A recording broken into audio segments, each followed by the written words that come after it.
किरत करन के बिछड़े कर कृपा मेलो राम, कर कृपा मेलो राम।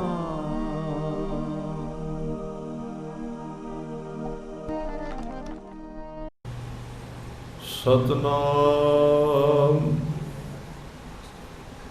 वाहिगुरु साहिब जियो। हर जेठ जुड़ंदा लोड़िया, जिस अगै सब निवन। हर सज्जन दावण लगिया, किसै ना देही बन। हर जेठ जुड़ंदा लोड़िया, जिस अगै सब निवन। हर सज्जन दावण लगिया, किसै ना देही बन। माणक मोती नाम प्रभ, उन लगै नाहि सन। रंग सबे नारायण, जेते मन पावन। जो हर लोड़े सो करे, सोई जी करन। जो प्रभ कीते आपने, सेई कहियह धन। आपन लिया जे मिलै, विछड़ क्यों रोवन। साधु संग प्राप्ते, नानक रंग माणन। हर जेठ रंगीला तिस तणी, जिस कै भाग मथन। हर जेठ रंगीला तिस धनी, जिस कै भाग मथन। वाहिगुरु जी का खालसा, वाहिगुरु जी की फतेह। सतगुरु दीन दुनिया दे मालिक, दसां पातशाहियां दे आत्मक स्वरूप, सर्व कला समर्थ, शब्द स्वरूप, अकाल पुरख स्वरूप श्री गुरु ग्रंथ साहिब सच्चे पातशाह जी दे चरनां अंदर जुड़ बैठे सन्मान योग, सत्कार योग साध संगत योग। आप जी इन्हां चल रहे दीवाना विच अज बड़े प्यार सहित हर रोज़ की तरह अज भी अपने घरां तो चल के सतगुरु गुरु ग्रंथ साहिब पातशाह जी की खुशी प्राप्त करन लई हजूर दे चरनां विच इकत्तर होए। गुरु अर्जन देव पातशाह जी की उचारण की हुई बाणी 12वां माज, जो कि गुरु ग्रंथ साहिब जी के 133 और 34 अंग ते शोभायमान है। अज इस बाणी का चौथा अंक, यानी कि जेठ का महीना, उहदे संबंध विच अज आपां विचार करनी। जेठ के महीने विच जदों मौसम वल देखने ਤੇ ਇਸ ਮਹੀਨੇ ਵਿੱਚ ਬੜੀ ਗਰਮ ਲੂ ਚੱਲਦੀ ਹੈ। ਤਪਸ਼ ਬਹੁਤ ਪੈਂਦੀ ਹੈ, ਧਰਤੀ ਤਪ ਜਾਂਦੀ ਹੈ, ਹਵਾ ਗਰਮ ਹੋ ਜਾਂਦੀ ਹੈ ਤੇ ਇਸ ਚੱਲਦੀ ਹੋਈ ਤੇਜ਼ ਗਰਮ ਲੂ ਦੇ ਨਾਲ ਹਰ ਇੱਕ ਜੀਵ ਝੁਲਸ ਜਾਂਦਾ ਹੈ। ਰੁੱਖ ਉਹਨਾਂ ਵੱਲ ਵੇਖੀਏ ਤੇ ਉਹਨਾਂ ਦੇ ਪੱਤੇ ਮੁਰਝਾਉਂਦੇ ਨੇ ਇਸ ਗਰਮ ਹਵਾ ਦੇ ਨਾਲ। ਪਰ ਭਾਵੇਂ ਕਿੰਨੀ ਵੀ ਗਰਮ ਤੇਜ਼ ਲੂ ਚੱਲੇ, ਜਿਹੜੇ ਰੁੱਖਾਂ ਦੀ ਜੜ ਧਰਤੀ ਨਾਲ ਜ਼ਮੀਨ ਦੇ ਥੱਲੇ ਵਹਿੰਦੇ ਪਾਣੀ ਦੇ ਸੋਮਿਆਂ ਤੱਕ ਗਈ ਹੈ, ਉਹਨਾਂ ਨੂੰ ਇਹ ਲੂ ਸਾੜ ਨਹੀਂ ਸਕਦੀ, ਕਿਉਂਕਿ ਰੁੱਖਾਂ ਦੀਆਂ ਜੜ੍ਹਾਂ ਜਿੰਨੀ ਰੁੱਖ ਉੱਪਰ ਉੱਚਾ ਹੁੰਦਾ ਹੈ ਉਨੀਆਂ ਜ਼ਮੀਨ ਵਿੱਚ ਨੀਵੀਆਂ ਜਾਂਦੀਆਂ ਨੇ। ਔਰ ਜਿੱਥੇ ਜਾ ਕੇ ਧਰਤੀ ਵਿੱਚ ਪਾਣੀ ਹੈ, ਸੇਜਲ ਹੈ, ਉਹਦੇ ਵਿੱਚੋਂ ਰੁੱਖ ਪਾਣੀ ਪੀਂਦੇ ਨੇ ਤੇ ਹਰੇ ਰਹਿੰਦੇ। ਪਰ ਜਿਨ੍ਹਾਂ ਰੁੱਖਾਂ ਦੀਆਂ ਜੜ੍ਹਾਂ ਜ਼ਮੀਨ ਵਿੱਚ ਬਹੁਤੀਆਂ ਨੀਵੀਆਂ ਨਹੀਂ, ਜੇਠ ਦੀ ਲੂ ਉਹਨਾਂ ਤੇ ਬਹੁਤ ਮਾਰੂ ਅਸਰ ਕਰਦੀ, ਉਹ ਸੜ ਕੇ ਸੁਆਹ ਹੋ ਜਾਂਦੇ। ਇੱਥੇ ਸਤਿਗੁਰੂ ਨੇ ਕਿਹਾ ਜਿਵੇਂ ਰੁੱਖ ਜ਼ਮੀਨ ਨਾਲ ਜੁੜਿਆ ਹੈ ਤੇ ਇੱਥੇ ਵਗਦੀ ਹੋਈ ਤੇਜ਼ ਗਰਮ ਲੂ ਉਹਨੂੰ ਸਾੜ ਨਹੀਂ ਸਕਦੀ। ਜਿਹੜੇ ਮਨੁੱਖ ਜਿਨ੍ਹਾਂ ਦੇ ਮਨ ਦੀ ਜੜ, ਜਿਨ੍ਹਾਂ ਦੀ ਸੁਰਤ ਦੀ ਜੜ ਪਰਮਾਤਮਾ ਦੇ ਨਾਮ ਦੇ ਵਿੱਚ ਜੁੜੀ ਹੈ, ਬਾਹਰ ਭਾਵੇਂ ਕਿੰਨੀ ਗਰਮ ਹਵਾ ਚੱਲੇ, ਉਹ ਉਸ ਹਵਾ ਦੇ ਨਾਲ ਕਦੀ ਸੜਦੇ ਨਹੀਂ। ਨਾਮ ਉਹਨਾਂ ਨੂੰ ਬਚਾ ਕੇ ਰੱਖਦਾ ਹੈ, ਕਿਉਂਕਿ ਸਾਧ ਸੰਗਤ ਇੱਥੇ ਇੱਕ ਅਣਦਿਸਦੀ ਲੂ ਚੱਲਦੀ। ਬਾਹਰੋਂ ਤੇ ਅਸੀਂ ਸਾਰੇ ਲੱਗਨੇ ਆ ਵੀ ਹਰੇ ਭਰੇ, ਪਰ ਅੰਦਰੋਂ ਅੰਦਰੀ ਕਈ ਪ੍ਰਕਾਰ ਦੇ ਦੁੱਖ ਸਾਨੂੰ ਸਾੜਦੇ ਰਹਿੰਦੇ ਨੇ। ਜਿਨ੍ਹਾਂ ਦਾ ਮਨ ਨਾਮ ਵਿੱਚ ਜੜ ਲਾ ਚੁੱਕਾ ਹੈ, ਸੁਰਤ ਦੀ ਜੜ ਜਿਹੜੀ ਇਹ ਸ਼ਬਦ ਦੇ ਅੰਦਰ ਜੁੜ ਚੁੱਕੀ ਹੈ, ਫਿਰ ਇੱਥੇ ਵਗਦੀ ਹੋਈ ਸੋਗ ਦੀ ਹਨੇਰੀ, ਕਲੇਸ਼ ਦੀ, ਕਈ ਪ੍ਰਕਾਰ ਦੇ ਆਦ ਵਿਆਦ ਤੇ ਉਪਾਦ, ਤਿੰਨ ਤਰ੍ਹਾਂ ਦੇ ਰੋਗ ਨੇ। ਆਦ ਦੇ ਅਰਥ ਨੇ ਸਰੀਰਕ ਰੋਗ, ਵਿਆਦ ਆਦ ਦੇ ਅਰਥ ਨੇ ਪੁਰਾਣੇ ਜਨਮਾਂ ਵਿੱਚ ਕੀਤੇ ਹੋਏ ਕਰਮਾਂ ਦਾ ਫਲ, ਜਿਹੜੇ ਦੁੱਖ ਨੇ ਉਹ ਪਹਿਲੀ ਪ੍ਰਕਾਰ ਦੇ। ਵਿਆਦ ਫਿਰ ਇੱਥੇ ਸਰੀਰ ਨੂੰ ਜਿਹੜੀਆਂ ਬਿਮਾਰੀਆਂ ਲੱਗਦੀਆਂ ਉਹਨਾਂ ਨੂੰ ਵਿਆਦ ਕਹਿੰਦੇ।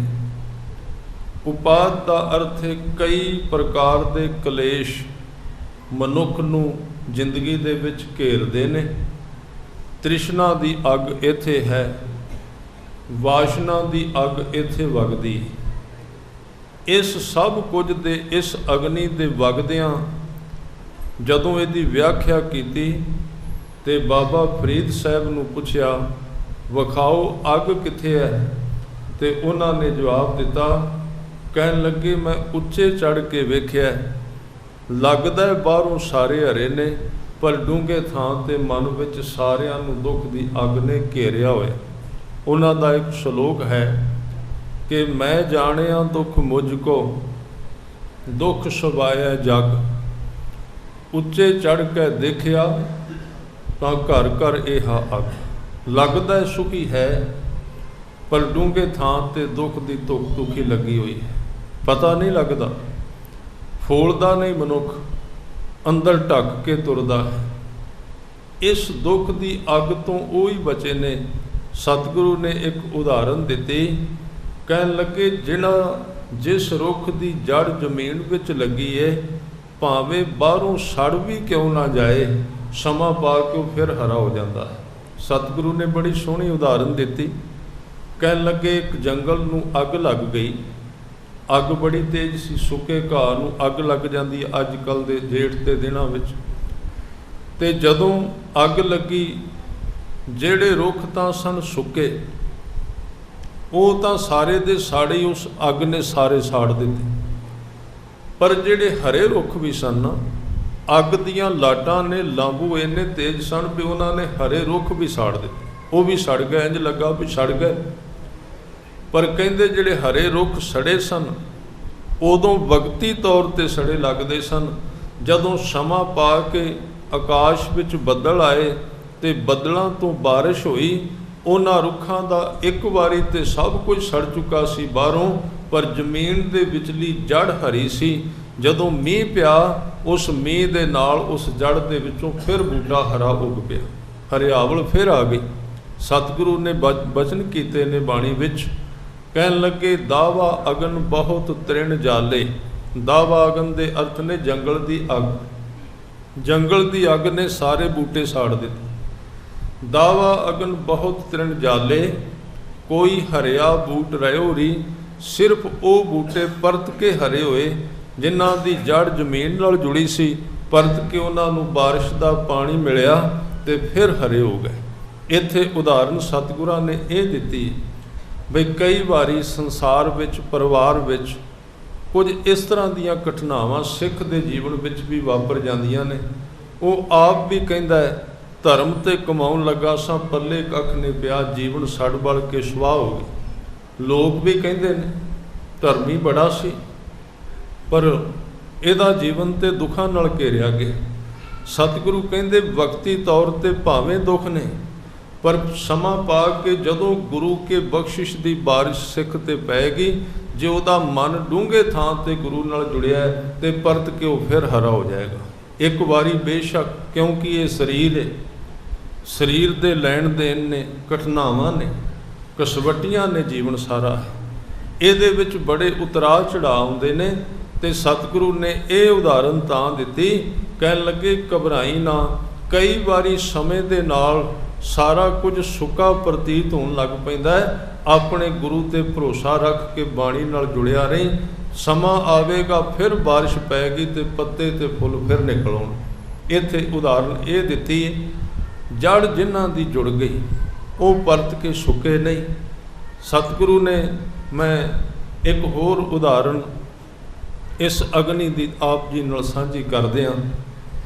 ਅੱਗ ਕਿਹੜੀ ਹੈ? ਵਾਰ-ਵਾਰ ਗੁਰੂ ਗ੍ਰੰਥ ਸਾਹਿਬ ਸੰਸਾਰ ਵਿੱਚ ਅੱਗ ਦਾ ਜ਼ਿਕਰ ਕਰਨਗੇ, ਪਰ ਅਸੀਂ ਕਵਾਂਗੇ ਅੱਗ ਹੈ ਕਿਹੜੀ, ਕਿਉਂਕਿ ਅਸੀਂ ਅੱਗ ਬਲਦੀ ਹੋਈ ਵੇਖਾਂਗੇ ਤਾਂ ਪਤਾ ਲੱਗੇ। ਸਤਿਗੁਰੂ ਨੇ ਇੱਕ ਥਾਂ ਤੇ, ਮੈਂ ਸ਼ਾਇਦ ਕੱਲ੍ਹ ਜਾਂ ਪਰਸੋਂ ਦੇ ਦੀਵਾਨ ਵਿੱਚ ਬੇਨਤੀ ਕੀਤੀ ਸੀ ਕਿ ਗੁਰਬਾਣੀ ਦੇ ਵਿੱਚ ਇੱਕ ਸ਼ਬਦ ਆਉਂਦਾ ਹੈ ਬਾਬਾ ਫਰੀਦ ਸਾਹਿਬ ਜੀ ਦਾ, ਸੂਹੀ ਰਾਗ ਦਾ ਸ਼ਬਦ। ਇਸੇ ਤਰ੍ਹਾਂ ਗੁਰੂ ਨਾਨਕ ਦੇਵ ਸੱਚੇ ਪਾਤਸ਼ਾਹ ਜੀ ਦਾ ਸ਼ਬਦ ਵੀ ਉਸੇ ਤਰ੍ਹਾਂ ਦਾ ਬਾਣੀ ਵਿੱਚ ਮੌਜੂਦ ਹੈ। ਬਾਬਾ ਫਰੀਦ ਸਾਹਿਬ ਇੱਕ ਬਚਨ ਕਹਿੰਦੇ ਨੇ, ਬੇੜਾ ਬੰਦ ਨਾ ਸਕਿਓ ਬੰਧਨ ਕੀ ਬੇੜਾ, ਭਰ ਸਰਵਰ ਜਬ ਉਛਲੈ ਤਬ ਤਰਨ ਦੁਹੇਲਾ। ਇਹਦੇ ਅੱਗੇ ਇੱਕ ਸ਼ਬਦ ਆਉਂਦਾ, ਭਾਵੇਂ ਇਸ ਪੰਕਤੀ ਦੇ ਅਰਥ ਬਹੁਤ ਵਿਸਤਾਰ ਮੰਗਦੇ ਨੇ, ਜਿਹੜੀ ਪੜ੍ਹੀ ਆਪ ਜੀ ਦੇ ਸਾਹਮਣੇ, ਪਰ ਜਿਹੜਾ ਅਰਥ ਵਿੱਚੋਂ ਲੈਣਾ ਹੈ, ਬਾਬਾ ਫਰੀਦ ਸਾਹਿਬ ਅੱਗੇ ਕਹਿੰਦੇ, ਹੱਥ ਨਾ ਲਾਏ ਕਸੁੰਭੜੈ ਜਲ ਜਾਸੀ ਢੋਲਾ। ਇਹਦੇ ਵਿੱਚ ਸਾਰੀ ਪੰਕਤੀ ਦਾ ਸ਼ਬਦ ਦਾ ਕੇਂਦਰ ਧਿਆਨ ਦੇਣਾ। ਇਹਦੇ ਵਿੱਚ ਸ਼ਬਦ ਹੈ ਹੱਥ ਨਾ ਲਾਏ ਕਸੁੰਭੜੈ, ਤੇ ਕਸੁੰਭਾ ਜਿਹੜਾ ਇੱਕ ਫੁੱਲ ਹੁੰਦਾ, ਮੈਂ ਪਰਸੋਂ ਜਾਂ ਕੱਲ ਬੇਨਤੀ ਕੀਤੀ ਸੀ, ਇੱਕ ਮਜੀਠ ਦਾ ਰੰਗ ਤੇ ਇੱਕ ਕਸੁੰਭੇ ਦਾ ਰੰਗ। ਗੁਰੂ ਗ੍ਰੰਥ ਸਾਹਿਬ ਵਿੱਚ ਦੋ ਰੰਗਾਂ ਦਾ ਜ਼ਿਕਰ ਵਾਰ-ਵਾਰ ਆਏ, ਤੇ ਫਰੀਦ ਸਾਹਿਬ ਕਹਿੰਦੇ ਨੇ ਕਸੁੰਭੇ ਦੇ ਫੁੱਲ ਨੂੰ ਹੱਥ ਨਾ ਲਾਈ, ਨਹੀਂ ਤੇ ਤੇਰਾ ਹੱਥ ਸੜ ਜਾਏਗਾ। ਹੁਣ ਇਹ ਜਿਹੜਾ ਫੁੱਲ ਹੈ, ਫੁੱਲ ਨੂੰ ਹੱਥ ਲਾਇਆ, ਕਦੀ ਕਿਸੇ ਦਾ ਹੱਥ ਸੜਿਆ? ਫੁੱਲ ਵਿੱਚ ਕਿਹੜੀ ਅੱਗ? ਪਰ ਫਰੀਦ ਸਾਹਿਬ ਕਹਿੰਦੇ ਨੇ ਫੁੱਲ ਨਹੀਂ, ਇਹ ਕੋਲਾ ਹੈ ਕਸੁੰਭੇ ਦਾ ਫੁੱਲ ਜਿਹੜਾ, ਕਿਉਂਕਿ ਕਸੁੰਭੇ ਦਾ ਫੁੱਲ ਜਿਹੜਾ ਹੈ ਉਹ ਸਾਧ ਸੰਗਤ ਜੀ ਲਾਲ ਬਹੁਤ ਹੁੰਦਾ ਹੈ, ਸੂਹਾ ਬੜਾ ਹੁੰਦਾ ਹੈ, ਉਹਦੇ ਵਿੱਚੋਂ ਰੰਗ ਵੀ ਨਿਕਲਦਾ ਹੈ। ਜਿਹੜੇ ਕੱਪੜੇ ਨੂੰ ਰੰਗ ਚੜਾਓ, ਇੱਕ ਵਾਰੀ ਉਹਦਾ ਰੰਗ ਚੜ੍ਹਦਾ ਵੀ ਬੜਾ ਗਾੜਾ ਹੈ, ਪਰ ਜੇ ਉਹਨੂੰ ਤੁਸੀਂ ਇੱਕ ਵਾਰੀ ਪਾਣੀ ਵਿੱਚੋਂ ਕੱਢੋ, ਨਾਲ ਹੀ ਉਹਦਾ ਰੰਗ ਲੈ ਜਾਂਦਾ। ਥੋੜ੍ਹਾ ਜਿਹਾ ਕੱਪੜੇ ਨੂੰ ਧੁੱਪ ਵਿੱਚ ਪਾਓ ਤੇ ਉਹਦਾ ਰੰਗ ਫਿਟਕ ਜਾਏਗਾ। ਕਸੁੰਭੇ ਦਾ ਮਤਲਬ ਮਾਇਆ, ਮਾਇਆ ਅਰਥ ਕੀਤੇ ਨੇ ਕਸੁੰਭੇ ਦਾ। ਇਹਦਾ ਰੰਗ ਇੰਨਾ ਗਾੜਾ ਹੈ ਵੀ ਕਈ ਵਾਰੀ ਤੇ ਧਰਮ ਵੀ ਇਹਦੇ ਅੱਗੇ ਫਿੱਕਾ ਲੱਗਣ ਲੱਗ ਪੈਂਦਾ। ਸੱਚਾਈ ਇਹ, ਮਾਇਆ ਦਾ ਰੰਗ ਇੰਨਾ ਗਾੜਾ ਹੈ ਨਾ, ਉਹਦੇ ਅੱਗੇ ਨਾਮ ਵੀ ਫਿੱਕਾ, ਉਹਦੇ ਅੱਗੇ ਧਰਮ ਵੀ ਫਿੱਕਾ, ਉਹਦੇ ਅੱਗੇ ਗੁਰਬਾਣੀ ਦੀ ਗੱਲ ਕਰੋ ਫਿੱਕੀ ਲੱਗੇਗੀ। ਜਦੋਂ ਇਹਦਾ ਨਸ਼ਾ ਚੜ੍ਹਦਾ, ਜਦੋਂ ਰੰਗ ਚੜ੍ਹਦਾ। ਪਰ ਸਾਧ ਸੰਗਤ ਜੀ ਹੈ ਇਹ ਚਾਹ ਦੇ ਉਬਾਲੇ ਵਰਗਾ, ਥੋੜਾ ਚਿਰ ਦਾ ਅਸਲ ਤੇ ਪਰਤ ਕੇ ਚਲਾ ਗਿਆ। ਕਸੁੰਬੇ ਦਾ ਰੰਗ, ਕਸੁੰਬੇ ਦੇ ਅਰਥ ਕੀਤੇ ਨੇ ਕੋਲਾ, ਕਸੁੰਬੇ ਦੇ ਅਰਥ ਕੀਤੇ ਨੇ ਮਾਇਆ। ਫਰੀਦ ਸਾਹਿਬ ਕਹਿੰਦੇ ਨੇ ਆਹ ਸੰਸਾਰ ਜੋ ਕੁਝ ਤੂੰ ਸਾਹਮਣੇ ਵੇਖ ਰਿਹਾ ਹੈ, ਇਹਦੇ ਵਿੱਚ ਮਾਇਆ ਦਾ ਸਭ ਤੋਂ ਪਹਿਲਾ ਰੂਪ ਹੈ ਤੇਰਾ ਤਨ, ਤੇ ਤਨ ਦੇ ਵਿੱਚ ਵਹਿੰਦੇ ਹੋਏ ਵਰਤਾਰੇ ਜਿਹੜੇ ਰਸਾਂ ਨਾਲ ਭਰੇ ਹੋਏ। ਤੇਰੇ ਸਰੀਰ ਵਿੱਚ ਜਿਹੜੀ ਵਾਸ਼ਨਾ ਹੈ ਇਹ ਵੀ ਕਸੁੰਬੇ ਦਾ ਫੁੱਲ ਹੈ, ਇਹਨੂੰ ਹੱਥ ਨਾ ਲਾਈ। ਇਹਦੇ ਤੋਂ ਅੱਗੇ ਸਰੀਰ ਦੇ ਜਿੰਨੇ ਗੁਜ਼ਾਰੇ ਵਾਸਤੇ ਘਰ ਬਣਾਇਆ, ਅਸੀਂ ਸਫ਼ਰ ਕਰਨੇ ਆ, ਉਹਦੇ ਵਾਸਤੇ ਸਵਾਰੀਆਂ ਨੇ। ਇਸ ਤੋਂ ਅੱਗੇ ਅਸੀਂ ਜਿਹੜਾ ਧਨ ਇਕੱਠਾ ਕਰਕੇ ਜਾਇਦਾਦ ਖਰੀਦਨੇ, ਹੋਰ ਕਈ ਪ੍ਰਕਾਰ ਦਾ ਧਨ ਹੈ। ਕਹਿਣ ਲੱਗੇ ਇਹਨੂੰ ਹੱਥ ਨਾ ਲਾਈ, ਜੇ ਤੂੰ ਹੱਥ ਲਾਇਆ ਤੇ ਤੇਰਾ ਹੱਥ ਸੜ ਜਾਏਗਾ। ਜਿਵੇਂ ਆਪਾਂ ਬੱਚੇ ਨੂੰ ਕਹਿੰਦੇ ਹਾਂ ਸਾਹਮਣੇ ਕੋਲਾ ਹੈ, ਕੋਲੇ ਨੂੰ ਹੱਥ ਨਾ ਲਾਈ, ਹੱਥ ਨਾ ਲਾਏ ਕਸੁੰਬੜਾ ਜਲ ਜਾਸੀ ਢੋਲਾ। ਇਹ ਉਦਾਹਰਨ ਮੈਂ ਤਾਂ ਸਾਂਝੀ ਕਰ ਰਿਹਾ, ਗੁਰੂ ਸਾਹਿਬ ਕਹਿੰਦੇ ਨੇ ਅੱਗ ਜੇਠ ਦੀ ਸਾੜ ਕੇ ਰੱਖ ਦਿੰਦੀ ਏ। ਉਹ ਅੱਗ ਕਿਹੜੀ ਏ? ਮਾਇਆ ਦੀ ਅੱਗ ਹੈ, ਮਾਇਆ ਦੀ ਹਨੇਰੀ। ਹੁਣ ਇੱਥੇ ਇੱਕ ਖਿਆਲ ਮੈਂ ਆਪ ਜੀ ਨਾਲ ਸਾਂਝਾ ਕਰਾਂ। ਫਰੀਦ ਸਾਹਿਬ ਕਹਿ ਰਹੇ ਨੇ ਹੱਥ ਨਾ ਲਾਈ, ਦੂਰੋਂ ਇਸ ਨੂੰ ਵੇਖ ਤੇ ਦੀ ਵਰਤੋਂ ਕਰ ਲੈ। ਮਾਇਆ ਨੂੰ ਛੱਡਣ ਦਾ ਹੁਕਮ ਨਹੀਂ ਗੁਰੂ ਗ੍ਰੰਥ ਸਾਹਿਬ ਵਿੱਚ। ਤੁਸੀਂ ਕਈ ਵਾਰੀ ਵੇਖੋ ਕਿ ਸਿਆਲ ਦੇ ਦਿਨ ਨੇ, ਸਿਆਲ ਦੇ ਦਿਨਾਂ ਵਿੱਚ ਪਿੰਡਾਂ ਵਿੱਚ ਲੋਕ ਬਾਹਰਲੇ ਪਾਸੇ ਅੱਗ ਬਾਲਦੇ ਨੇ।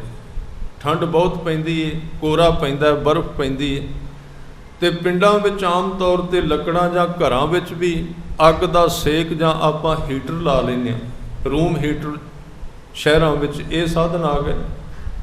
ਉਹਦੇ ਵਿੱਚ ਜਦੋਂ ਅੱਗ ਬਲਦੀ ਹੈ ਨਾ, ਤੇ ਅੱਗ ਦੇ ਨੇੜੇ ਆਪਾਂ ਹੱਥ ਕਰਨੇ ਆ, ਪਰ ਹੱਥ ਥੋੜੀ ਜਿਹੀ ਦੂਰ ਰੱਖੀਦੇ ਨੇ, ਜਿੰਨੀ ਕੁ ਲੋੜ ਹੈ ਸੇਕ ਦੀ ਉਹਨਾਂ ਸੇਕ ਲੈ ਲਈਦਾ। ਤੇ ਜੇ ਕੋਈ ਮੂਰਖਤਾ ਕਰਕੇ ਅੱਗ ਦੇ ਵਿੱਚ ਹੱਥ ਪਾ ਦੇ ਨਾ, ਉਹ ਹੱਥ ਨੂੰ ਸਾੜ ਕੇ ਸੁਆਹ ਕਰ ਦਿੰਦੀ। ਜੇ ਉਹ ਦੂਰੀ ਤੇ ਰੱਖੇ ਤੇ ਉਹ ਸੁਖਦਾਈ ਹੈ। ਮਾਇਆ ਵੀ ਇਸੇ ਤਰ੍ਹਾਂ, ਬਸ ਮਾਇਆ ਦੁਖਦਾਈ ਉਦੋਂ ਬਣਦੀ ਏ ਜਦੋਂ ਅਸੀਂ ਇਹਨੂੰ ਹੱਥ ਪਾਉਣ ਦਾ ਯਤਨ ਕਰਨੇ ਆ, ਇਹਨੂੰ ਚਾਹੁੰਦੇ ਆ ਵੀ ਸਾਡੇ ਕੰਟਰੋਲ ਵਿੱਚ ਆ ਜਾਏ, ਅਸੀਂ ਇਕੱਠੀ ਕਰ ਲਈਏ, ਅਸੀਂ ਅੰਬਾਰ ਲਾ ਲਈਏ। ਉਸ ਵੇਲੇ ਉਸ ਜ਼ਿੰਦਗੀ ਨੂੰ ਸਾੜ ਕੇ ਸੁਆਹ ਕਰ ਦੇਗੀ। ਜਿਨ੍ਹਾਂ ਨੇ ਦੂਰੀ ਤੇ ਹੱਥ ਰੱਖੇ, ਮਾਇਆ ਉਹਨਾਂ ਦਾ ਕੁਝ ਨਹੀਂ ਵਿਗਾੜ ਸਕਦੀ। ਗੁਰੂ ਨੇ ਦੱਸਣਾ ਇਸ ਮਾਇਆ ਦੀ ਅੱਗ ਤੋਂ ਤੂੰ ਕਿੰਨੀ ਕੁ ਦੂਰੀ ਬਣਾ ਕੇ ਰੱਖਣੀ। ਇਹਦੀ ਹੋਰ ਮੈਂ ਉਦਾਹਰਨ ਸਾਂਝੀ ਕਰ ਦੇ। ਅੱਗ ਤੋਂ ਬਿਨਾਂ ਘਰ ਨਹੀਂ, ਮਾਇਆ ਤੋਂ ਬਿਨਾਂ ਜੀਵਨ ਨਹੀਂ। ਜਿਸ ਘਰ ਵਿੱਚ ਅੱਗ ਨਾ ਹੋਵੇ ਉੱਥੇ ਭੋਜਨ ਕਿਵੇਂ ਪੱਕੇਗਾ? ਜਿਸ ਘਰ ਵਿੱਚ ਅੱਗ ਨਹੀਂ, ਦੀਵਾ ਨਹੀਂ, ਉੱਥੇ ਚਾਨਣ ਕਿਵੇਂ ਹੋਵੇਗਾ? ਇਸੇ ਤਰ੍ਹਾਂ ਜਿਸ ਸਰੀਰ ਦੇ ਕੋਲ ਮਾਇਆ ਨਹੀਂ, ਉਹਦਾ ਗੁਜ਼ਾਰਾ ਕਿਵੇਂ ਚੱਲੇਗਾ? ਪਰ ਜਿਸ ਦੀਵੇ ਨੇ ਘਰ ਦੇ ਵਿੱਚ ਚਾਨਣ ਕਰਨਾ ਸੀ, ਤੇ ਉਸ ਚਾਨਣ ਦੇ ਵਿੱਚ ਵੇਖ ਕੇ ਅਸੀਂ ਸਭ ਕੁਝ ਘਰ ਦਾ ਕੰਮ ਕਰੀਦਾ। ਰੱਬ ਨਾ ਕਰੇ ਉਹ ਦੀਵਾ ਡਿੱਗ ਕੇ ਗਲਤ ਥਾਂ ਤੇ ਚਲਾ ਜਾਏ, ਉਸੇ ਘਰ ਨੂੰ ਅੱਗ ਲਾ ਦੇ। ਜਿਸ ਦੀਵੇ ਨੇ ਚਾਨਣ ਦੇਣਾ ਸੀ, ਉਹਨੇ ਘਰ ਸਾੜ ਕੇ ਸੁਆਹ ਕਰ ਦਿੱਤਾ। ਇਸੇ ਤਰ੍ਹਾਂ ਪਦਾਰਥ ਗੁਰੂ ਸਾਹਿਬ ਨੇ ਕਿਹਾ, ਪਦਾਰਥ ਨੂੰ ਜੇ ਤੇ ਜੁਗਤ ਵਿੱਚ ਵਰਤੇਂਗੇ। ਧਰਮ ਹੈ ਕੀ ਹੈ? ਗੁਰੂ ਗ੍ਰੰਥ ਸਾਹਿਬ ਜੀ ਨੇ ਧਰਮ ਕਿਹਨੂੰ ਕਿਹਾ? ਜੁਗਤ ਨੂੰ ਧਰਮ ਕਿਹਾ ਹੈ, ਤਰੀਕੇ ਨੂੰ ਧਰਮ ਕਿਹਾ ਹੈ, ਨਿਯਮ ਦੇ ਵਿੱਚ ਚੀਜ਼ਾਂ ਨੂੰ ਵਰਤਣਾ, ਧਿਆਨ ਦੇਣਾ। ਮੈਂ ਇਹ ਚੀਜ਼ਾਂ ਕੁਝ ਸਾਡੇ ਸਮਝਣ ਲਈ, ਹਰ ਇੱਕ ਚੀਜ਼ ਨੂੰ ਉਹਦੀ ਡੋਜ਼, ਉਹਦੀ ਖੁਰਾਕ, ਲੋੜ ਮਾਤਰ ਲੈਣ। ਜਿਵੇਂ ਸਾਡੇ ਸਰੀਰ ਵਿੱਚ ਕਿੰਨੀਆਂ ਸ਼ਕਤੀਆਂ, ਆ ਵੇਖਣ ਦੀ ਸ਼ਕਤੀ ਹੈ, ਵੇਖਣ ਦੀ ਸ਼ਕਤੀ, ਅੱਖ ਦੀ ਸ਼ਕਤੀ ਨੂੰ ਲੋੜ ਵਾਸਤੇ ਵਰਤਣਾ। ਜਿਹੜੀਆਂ ਚੀਜ਼ਾਂ ਵੇਖਣ ਵਾਲੀਆਂ ਨੇ ਉਹ ਵੇਖਣੀਆਂ, ਜਿਹੜੀਆਂ ਨਹੀਂ ਵੇਖਣ ਵਾਲੀਆਂ ਉੱਥੇ ਬੰਦ ਕਰ ਦੇਣ। ਕੰਨਾਂ ਦੀ ਸ਼ਕਤੀ ਹੈ, ਰਸਨਾ ਦੀ ਖਾਣ ਦੀ ਸ਼ਕਤੀ ਹੈ। ਇਹ ਸਾਰੀਆਂ ਚੀਜ਼ਾਂ ਜਦੋਂ ਅਸੀਂ ਨਿਯਮ ਵਿੱਚ ਵਰਤਨੇ ਆ, ਉਦੋਂ ਕੋਈ ਵੀ ਰਸ ਨੁਕਸਾਨਦੇਹ ਨਹੀਂ ਹੈ। ਸਰੀਰ ਦੇ ਜਿੰਨੇ ਰਸ ਨੇ, ਪਰ ਜਦੋਂ ਅਸੀਂ ਇਹਨਾਂ ਦੇ ਵਿੱਚ ਪਾਗਲ ਹੋ ਕੇ ਤੁਰ ਪੈਂਦੇ ਆ, ਉਦੋਂ ਇਹ ਜੀਵਨ ਦਾ ਘਾਤ ਕਰ ਦਿੰਦੇ ਨੇ, ਸਮਾਪਤੀ ਕਰ ਦਿੰਦੇ। ਇਸ ਕਰਕੇ ਅੱਗ ਸੁਖਦਾਈ ਹੈ, ਤਵੇ ਦੇ ਥੱਲੇ ਬਲਦੀ ਹੈ।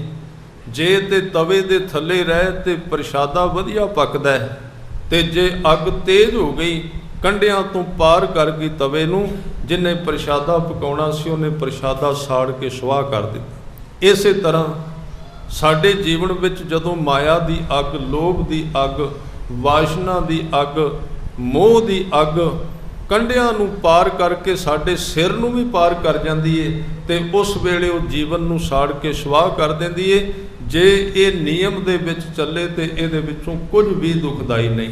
ਮੈਂ ਬੇਨਤੀ ਕਰ ਰਿਹਾ ਸੀ, ਅੱਗ ਕਿਹੜੀ? ਵੈਸੇ ਗੁਰਬਾਣੀ ਦੇ ਵਿੱਚ ਗੁਰੂ ਅਮਰਦਾਸ ਸੱਚੇ ਪਾਤਸ਼ਾਹ ਜੀ ਨੇ ਦੋ ਤਰ੍ਹਾਂ ਦੀ ਅੱਗ ਦਾ ਜ਼ਿਕਰ ਕੀਤਾ ਹੈ।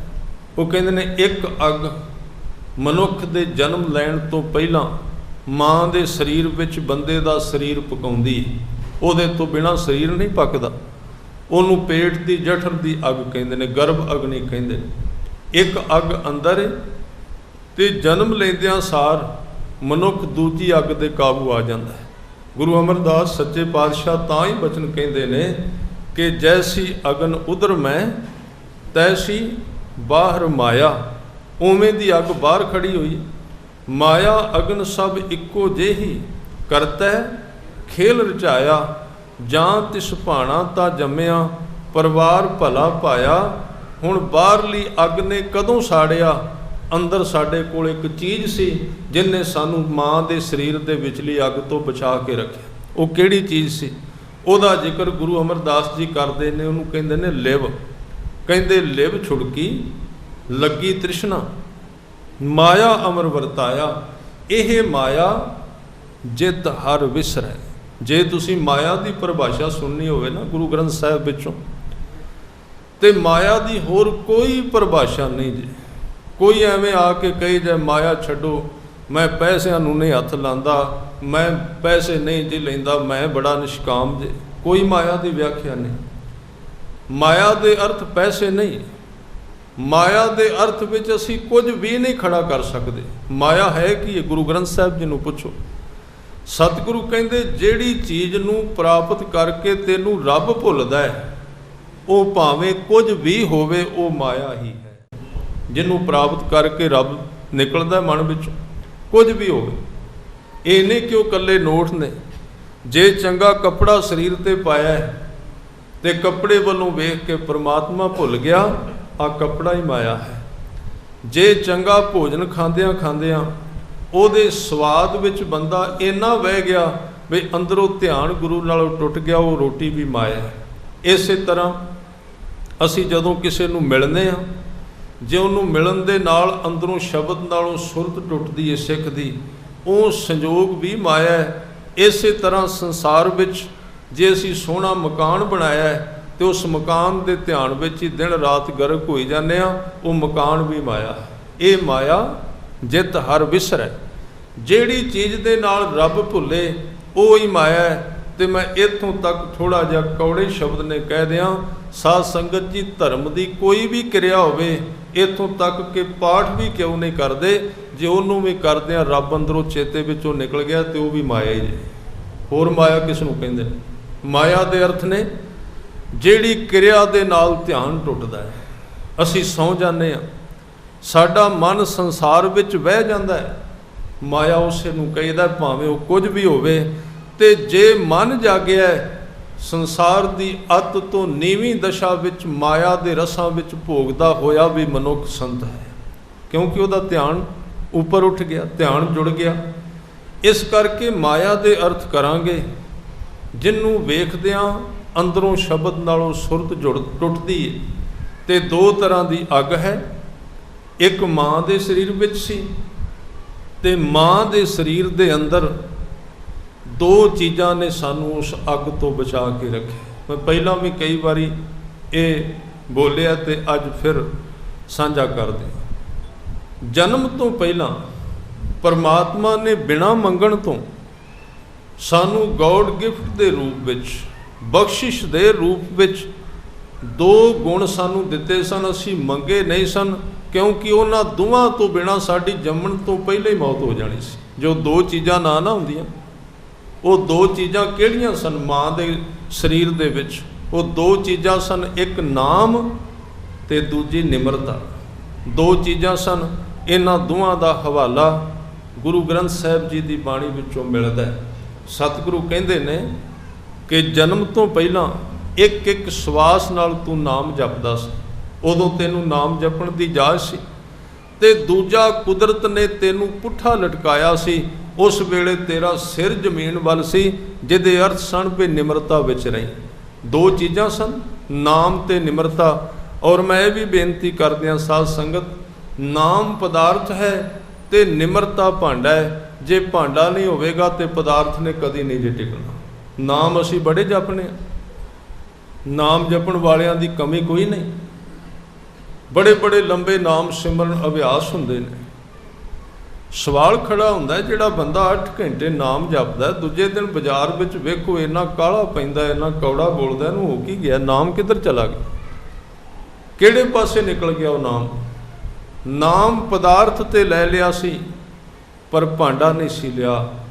निमरता, जन्म तो पहला कुदरत ने साडा सिर जमीन वल करके सानू दस दिता भी मैं अज तेनू जिंदा रखिया। एक ते सिमरन तेरे अंदर नाम है, ते एक तेरा सिर नीवा सजना।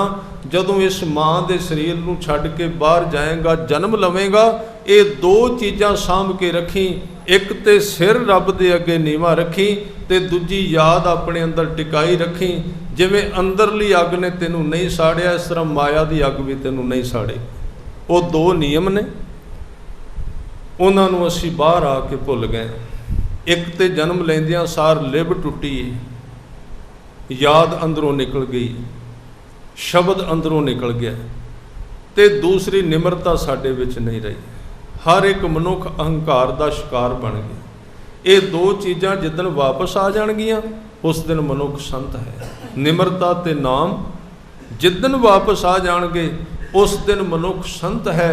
ते दोवें चीज़ां नन्ने तो पैंदियां ने, नाम ते निमरता। ते जे अज तेरे कोल नहीं रहियां, ते तीजी शख्सियत ते नानक, वो भी नन्ने तो पैंदा है। गुरु नानक साहब के चरनां विच झुक जाए, दोवें दाता रब तैनूं वापस दे दे। ये दो साडे जीवन दीयां लोड़ां ने, निमरता ते नाम, दोवें सानूं परमात्मा ने दित्तियां। मैं बेनती कर रहा सां, इस पौड़ी दे विच आनंद साहब दे अंदर सतगुरु ने मनुख दे टुटण दी उहदे कारण ते तरीके दसे ने, जिहदे विच साहब ने कहा लिब छुड़की तेरे कोल लिब नहीं रही। लिब छुड़की लगी तृष्णा, माया अमर वरताया। ए माया जित हर विसरै, मोह उपजै भाव दूजा लाया। ते अगे एक बहुत ही प्यारा शब्द कह दिता, कह लगे गुर प्रसादी जिन्ना लिब लागी, तिन्नी विचे माया पाया। माया दे विच ही पा ले। साफ है ना, दे विच किते लिखिया भी माया नूं छड्ड के गया बंदा।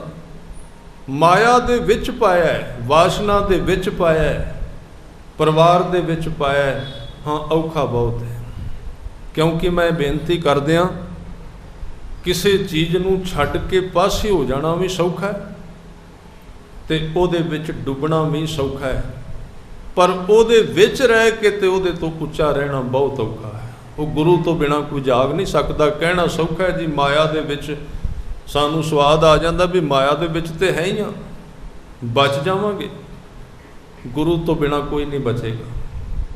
माया दे विच पाया जा सकता है, और सच्चाई ये है पाया ही माया दे विच जाता है, उहदे तो बाहर जाके पाए नहीं जा सकता। क्योंकि शरीर माया है, शरीर तो बिना पाए नहीं जा सकता, देह तो बिना पाए नहीं जा सकता।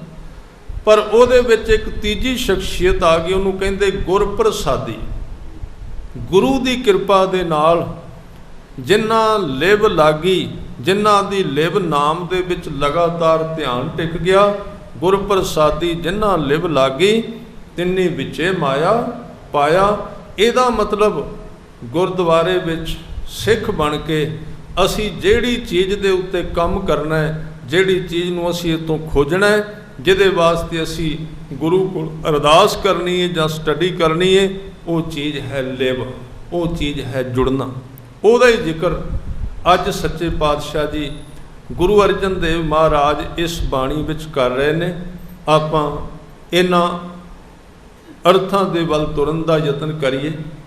जेठ दे महीने विच जिवें रुख दी जड़ जमीन विच लगी ते लू जिहड़ी सी उहनूं साड़ ना सकी, परत के हरा हो गया। जिहड़े लोग इत्थे नाम नाल गुरबाणी नाल ਗੁਰੂ ਕੇ ਚਰਨਾਂ ਨਾਲ ਜਿਨ੍ਹਾਂ ਨੇ ਆਪਣੀ ਸੁਰਤ ਜੋੜ ਲਈ, ਉਹਦੇ ਚਰਨਾਂ ਦੇ ਨਾਲ ਜੁੜ ਗਏ, ਉਹਨਾਂ ਨੂੰ ਜੇਠ ਦੀ ਲੋ, ਉਹਨਾਂ ਨੂੰ ਸੰਸਾਰ ਦੀ ਲੋ ਜਿਹੜੀ ਹੈ ਸਾੜ ਨਹੀਂ ਸਕੀ। ਅੱਖਰੀ ਅਰਥਾਂ ਵੱਲ ਤੁਰੀਏ।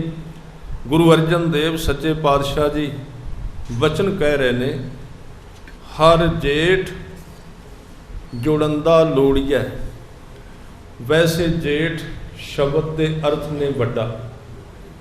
ਘਰ ਦੇ ਵਿੱਚ ਆਪਾਂ ਜੇਠ ਸ਼ਬਦ ਜਿਹੜਾ ਵੱਡੇ ਭਰਾ ਵਾਸਤੇ ਵਰਤਿਆ ਜਾਂਦਾ। ਇੱਥੇ ਵੀ ਜੇਠ ਦੇ ਅਰਥ ਹੋਣਗੇ ਵੱਡਾ। ਜੇਠ ਦਾ ਭਾਵ ਅਰਥ ਪਰਮਾਤਮਾ, ਜੋ ਸਭ ਤੋਂ ਵੱਡਾ ਹੈ, ਜੋ ਸਭ ਤੋਂ ਮਹਾਨ ਹੈ। ਸਤਿਗੁਰੂ ਕਹਿੰਦੇ ਐਸੇ ਵੱਡੇ ਨਾਲ ਜੁੜਨਾ ਚਾਹੀਦਾ। ਮੈਂ ਥੋੜ੍ਹੀ ਜਿਹੀ ਜੁੜਨ ਦੀ ਗੱਲ ਆਪ ਜੀ ਨਾਲ ਸਾਂਝੀ ਕਰਦਿਆਂ। ਜੁੜਨਾ ਕਿਉਂ ਹੈ, ਇਹਦਾ ਕੀ ਕਾਰਨ ਹੈ, ਇਹ ਸਤਿਗੁਰੂ ਅੱਗੇ ਦੱਸਣਗੇ। ਹਜ਼ੂਰ ਕਹਿੰਦੇ ਨੇ, ਹਰ ਜੇਠ ਜੁੜੰਦਾ ਲੋੜੀਐ। ਜੁੜਨਾ ਕਿਵੇਂ ਹੈ, ਕਿਉਂਕਿ ਇਹਦੇ ਉੱਤੇ ਵੀ ਥੋੜ੍ਹਾ ਜਿਹਾ ਸਾਨੂੰ ਪਤਾ ਹੋਣਾ ਚਾਹੀਦਾ ਕਿਵੇਂ ਜੁੜਨਾ। ਠੀਕ ਹੈ, ਜੁੜਿਆ ਤਾਂ ਕਿਰਪਾ ਨਾਲ ਹੀ ਜਾਂਦਾ ਹੈ, ਕੋਈ ਸ਼ੱਕ ਨਹੀਂ, ਉਹਦੇ ਵਿੱਚ ਨਾ ਆਪਣਾ ਜ਼ੋਰ, ਪਰ ਕੁਝ ਚੀਜ਼ਾਂ ਦਾ ਪਤਾ ਹੋਣਾ ਚਾਹੀਦਾ ਕਾਹਦੇ ਨਾਲ ਜੁੜਨਾ ਹੈ। ਕਿਉਂਕਿ ਮੈਂ ਇੱਕ ਉਦਾਹਰਨ ਦੇ ਦਿਆਂ, ਜੇ ਸਾਹਮਣੇ ਪ੍ਰਸ਼ਾਦਾ ਪਿਆ ਹੈ ਨਾ, ਜਿੰਨਾ ਚਿਰ ਹੱਥ ਨਹੀਂ ਪ੍ਰਸ਼ਾਦੇ ਦੀ ਬੁਰਕੀ ਤੋੜ ਕੇ ਮੂੰਹ ਵਿੱਚ ਕਿਵੇਂ ਪਾਵਾਂ, ਸਾਧਨ ਹੀ ਕੋਈ ਨਹੀਂ ਉਹਦਾ। ਅਸੀਂ ਇੱਥੋਂ ਉੱਠ ਕੇ ਬਾਹਰ ਜਾਣਾ ਹੈ ਜਾਂ ਕਿਤੇ 10 ਕਿਲੋਮੀਟਰ ਤੇ ਜਾਣਾ ਹੈ, ਬੰਦੇ ਕੋਲ ਪੈਰ ਹੀ ਕੋਈ ਨਹੀਂ, ਤੁਰੇਗਾ ਕਿਵੇਂ, ਸਾਧਨ ਹੀ ਕੋਈ ਨਹੀਂ। ਪਹਿਲਾਂ ਪੈਰ ਹੈ ਤੇ ਫਿਰ ਤੁਰਨਾ ਹੈ। ਅਸੀਂ ਕੁਝ ਵੇਖਣਾ ਤੇ ਸਾਡੇ ਕੋਲ ਅੱਖ ਹੀ ਕੋਈ ਨਹੀਂ, ਅੱਖ ਤੋਂ ਬਿਨਾਂ ਵੇਖਾਂਗੇ ਕਿ। ਧਿਆਨ ਦਿਓ, ਮੈਂ ਇਸ ਵਿਸ਼ੇ ਤੇ ਗੱਲ ਕਹਿਣੀ ਚਾਹੁੰਦਾ। ਸਿੱਖ ਜਗਤ ਵਿੱਚ ਨਾਮ ਜਪਣ ਦੀ ਗੱਲ ਬੜੀ ਚੱਲਦੀ ਤੇ ਇਹ ਕਹਿ ਕੇ ਅਸੀਂ ਟਾਲ ਦਿੰਦੇ ਹਾਂ ਜੀ ਨਾਮ ਦੀ ਕੋਈ ਜੁਗਤੀ ਨਹੀਂ ਜੇ ਹੁੰਦੀ, ਜਿਵੇਂ ਮਰਜ਼ੀ ਬਸ। ਨਹੀਂ, ਇਹ ਠੀਕ ਹੈ, ਨਾਮ ਬਖਸ਼ਿਸ਼ ਹੈ, ਪਰ ਸਾਧ ਸੰਗਤ ਜੀ ਆਪਾਂ ਸਾਰੇ ਕੰਮ ਸਰੀਰ ਦੇ ਸੰਸਾਰ ਦੇ ਬੜੇ ਤਰੀਕੇ ਨਾਲ ਕਰਨੇ ਹਨ। ਅਸੀਂ ਕਦੀ ਕਿਹਾ ਵੀ ਰਸੋਈ ਵਿੱਚ ਪ੍ਰਸ਼ਾਦਾ ਪਕਾਈਦਾ ਜੀ, ਕੋਈ ਜੁਗਤੀ ਨਹੀਂ ਹੁੰਦੀ, ਵੈਸੇ ਹੀ ਪੱਕ ਜਾਂਦਾ। ਕਿਵੇਂ ਪੱਕੇਗਾ? ਉਹਦੀ ਇੱਕ ਜੁਗਤੀ ਹੈ। ਤੁਸੀਂ ਵੇਖੋ, ਜਦੋਂ ਆਟਾ ਗੁੰਨਿਆ ਜਾਂਦਾ ਹੈ ਤੇ ਕਿੰਨਾ ਧਿਆਨ ਲਾਣਾ ਪੈਂਦਾ ਹੈ ਵੀ ਜੇ ਪਾਣੀ ਥੋੜ੍ਹਾ ਜਿਹਾ ਆਟੇ ਵਿੱਚ ਘੱਟ ਰਹਿ ਗਿਆ ਤਾਂ ਵੀ ਨਹੀਂ ਆਟਾ ਠੀਕ, ਜੇ ਉਹਦੇ ਵਿੱਚ ਥੋੜ੍ਹਾ ਜਿਹਾ ਪਾਣੀ ਜ਼ਿਆਦਾ ਪੈ ਗਿਆ ਤੇ ਤਾਂ ਵੀ ਉਹਦੇ ਵਿੱਚ ਉਹ ਆਟਾ ਜਿਹੜਾ ਉਹਦੇ ਪ੍ਰਸ਼ਾਦੇ ਨਹੀਂ ਪੱਕਣੇ। ਹੈ ਨਾ ਜੁਗਤ, ਉਹਦੇ ਵਿੱਚ ਤਰੀਕਾ ਹੈ। ਅੱਗ ਦਾ ਅਸੀਂ ਹਿਸਾਬ ਰੱਖਦੇ ਹਾਂ, ਕਿੰਨੀ ਕੁ ਬਾਲਣੀ, ਕਿੰਨੀ ਤੇਜ਼ ਹੋਣੀ ਚਾਹੀਦੀ। ਹਰ ਇੱਕ ਚੀਜ਼ ਤੇ ਉੱਥੇ ਅਸੀਂ ਕੰਮ ਕਰਨੇ ਆ, ਪਰ ਇਹ ਸਾਡੇ ਜੀਵਨ ਵਿੱਚ ਪਤਾ ਨਹੀਂ ਕਿੱਥੋਂ ਆ ਗਿਆ। ਜਦੋਂ ਅਸੀਂ ਧਰਮ ਕਮਾਉਣਾ ਹੁੰਦਾ ਤੇ ਬਿਲਕੁਲ ਬੇਤਰਤੀਬ, ਕੋਈ ਤਰਤੀਬ ਨਹੀਂ। ਗੁਰਦੁਆਰੇ ਜਾ ਰਹੇ ਹਾਂ ਜੀ, ਇੱਕ ਪਾਸੇ ਮੋਬਾਈਲ ਟੰਗਿਆ ਹੋਇਆ ਹੈ, ਉੱਧਰੋਂ ਅਰਦਾਸ ਕਰਨੇ ਆ, ਉੱਧਰੋਂ ਮੋਬਾਈਲ ਆ ਗਿਆ ਜੀ, ਵਿੱਚੋਂ ਉੱਠ ਕੇ ਬਾਹਰ ਚਲੇ ਗਿਆ। ਇਹ ਤਰੀਕਾ ਹੈ ਕੋਈ ਧਰਮ ਦਾ? ਧਰਮ ਦਾ ਕੋਈ ਤਰੀਕਾ ਅਪਣਾਈਏ ਜੀਵਨ ਵਿੱਚ। ਮੈਂ ਉਦਾਹਰਨ ਦਿਆਂਗਾ। ਜੁੜਨ ਦਾ ਸਾਧਨ ਗੁਰੂ ਗ੍ਰੰਥ ਸਾਹਿਬ ਨੇ ਦੱਸਿਆ ਤੇ ਜੁੜਨ ਵਾਲਾ ਅੰਗ ਦੱਸਿਆ ਸਾਡੇ ਸਰੀਰ ਵਿੱਚ ਕਿਹੜੀ ਚੀਜ਼ ਨਾਲ ਜੁੜੀਦਾ। ਤੇ ਮੈਂ ਇਹ ਉਦਾਹਰਨਾਂ ਤਾਂ ਦੇ ਰਿਹਾ, ਜੇ ਸਾਡੇ ਕੋਲ ਹੱਥ ਨਹੀਂ ਤੇ ਪ੍ਰਸ਼ਾਦਾ ਕਿਵੇਂ ਤੋੜਾਂਗੇ, ਜੇ ਸਾਡੇ ਕੋਲ ਪੈਰ ਨਹੀਂ ਤੇ ਤੁਰਾਂਗੇ ਕਿਵੇਂ, ਜੇ ਸਾਡੇ ਕੋਲ ਅੱਖ ਨਹੀਂ ਤੇ ਵੇਖਾਂਗੇ ਕਾਹਦੇ ਨਾਲ, ਜੇ ਸਾਡੇ ਕੋਲ ਕੰਨ ਨਹੀਂ ਤੇ ਸੁਣਾਂਗੇ ਕਿਹੜੀ ਚੀਜ਼ ਦੇ ਨਾਲ, ਜੇ ਸਾਡੇ ਕੋਲ ਰਸਨਾ ਨਹੀਂ ਤੇ ਬੋਲਾਂਗੇ ਕਿਹੜੀ ਵਸਤੂ ਦੇ ਨਾਲ।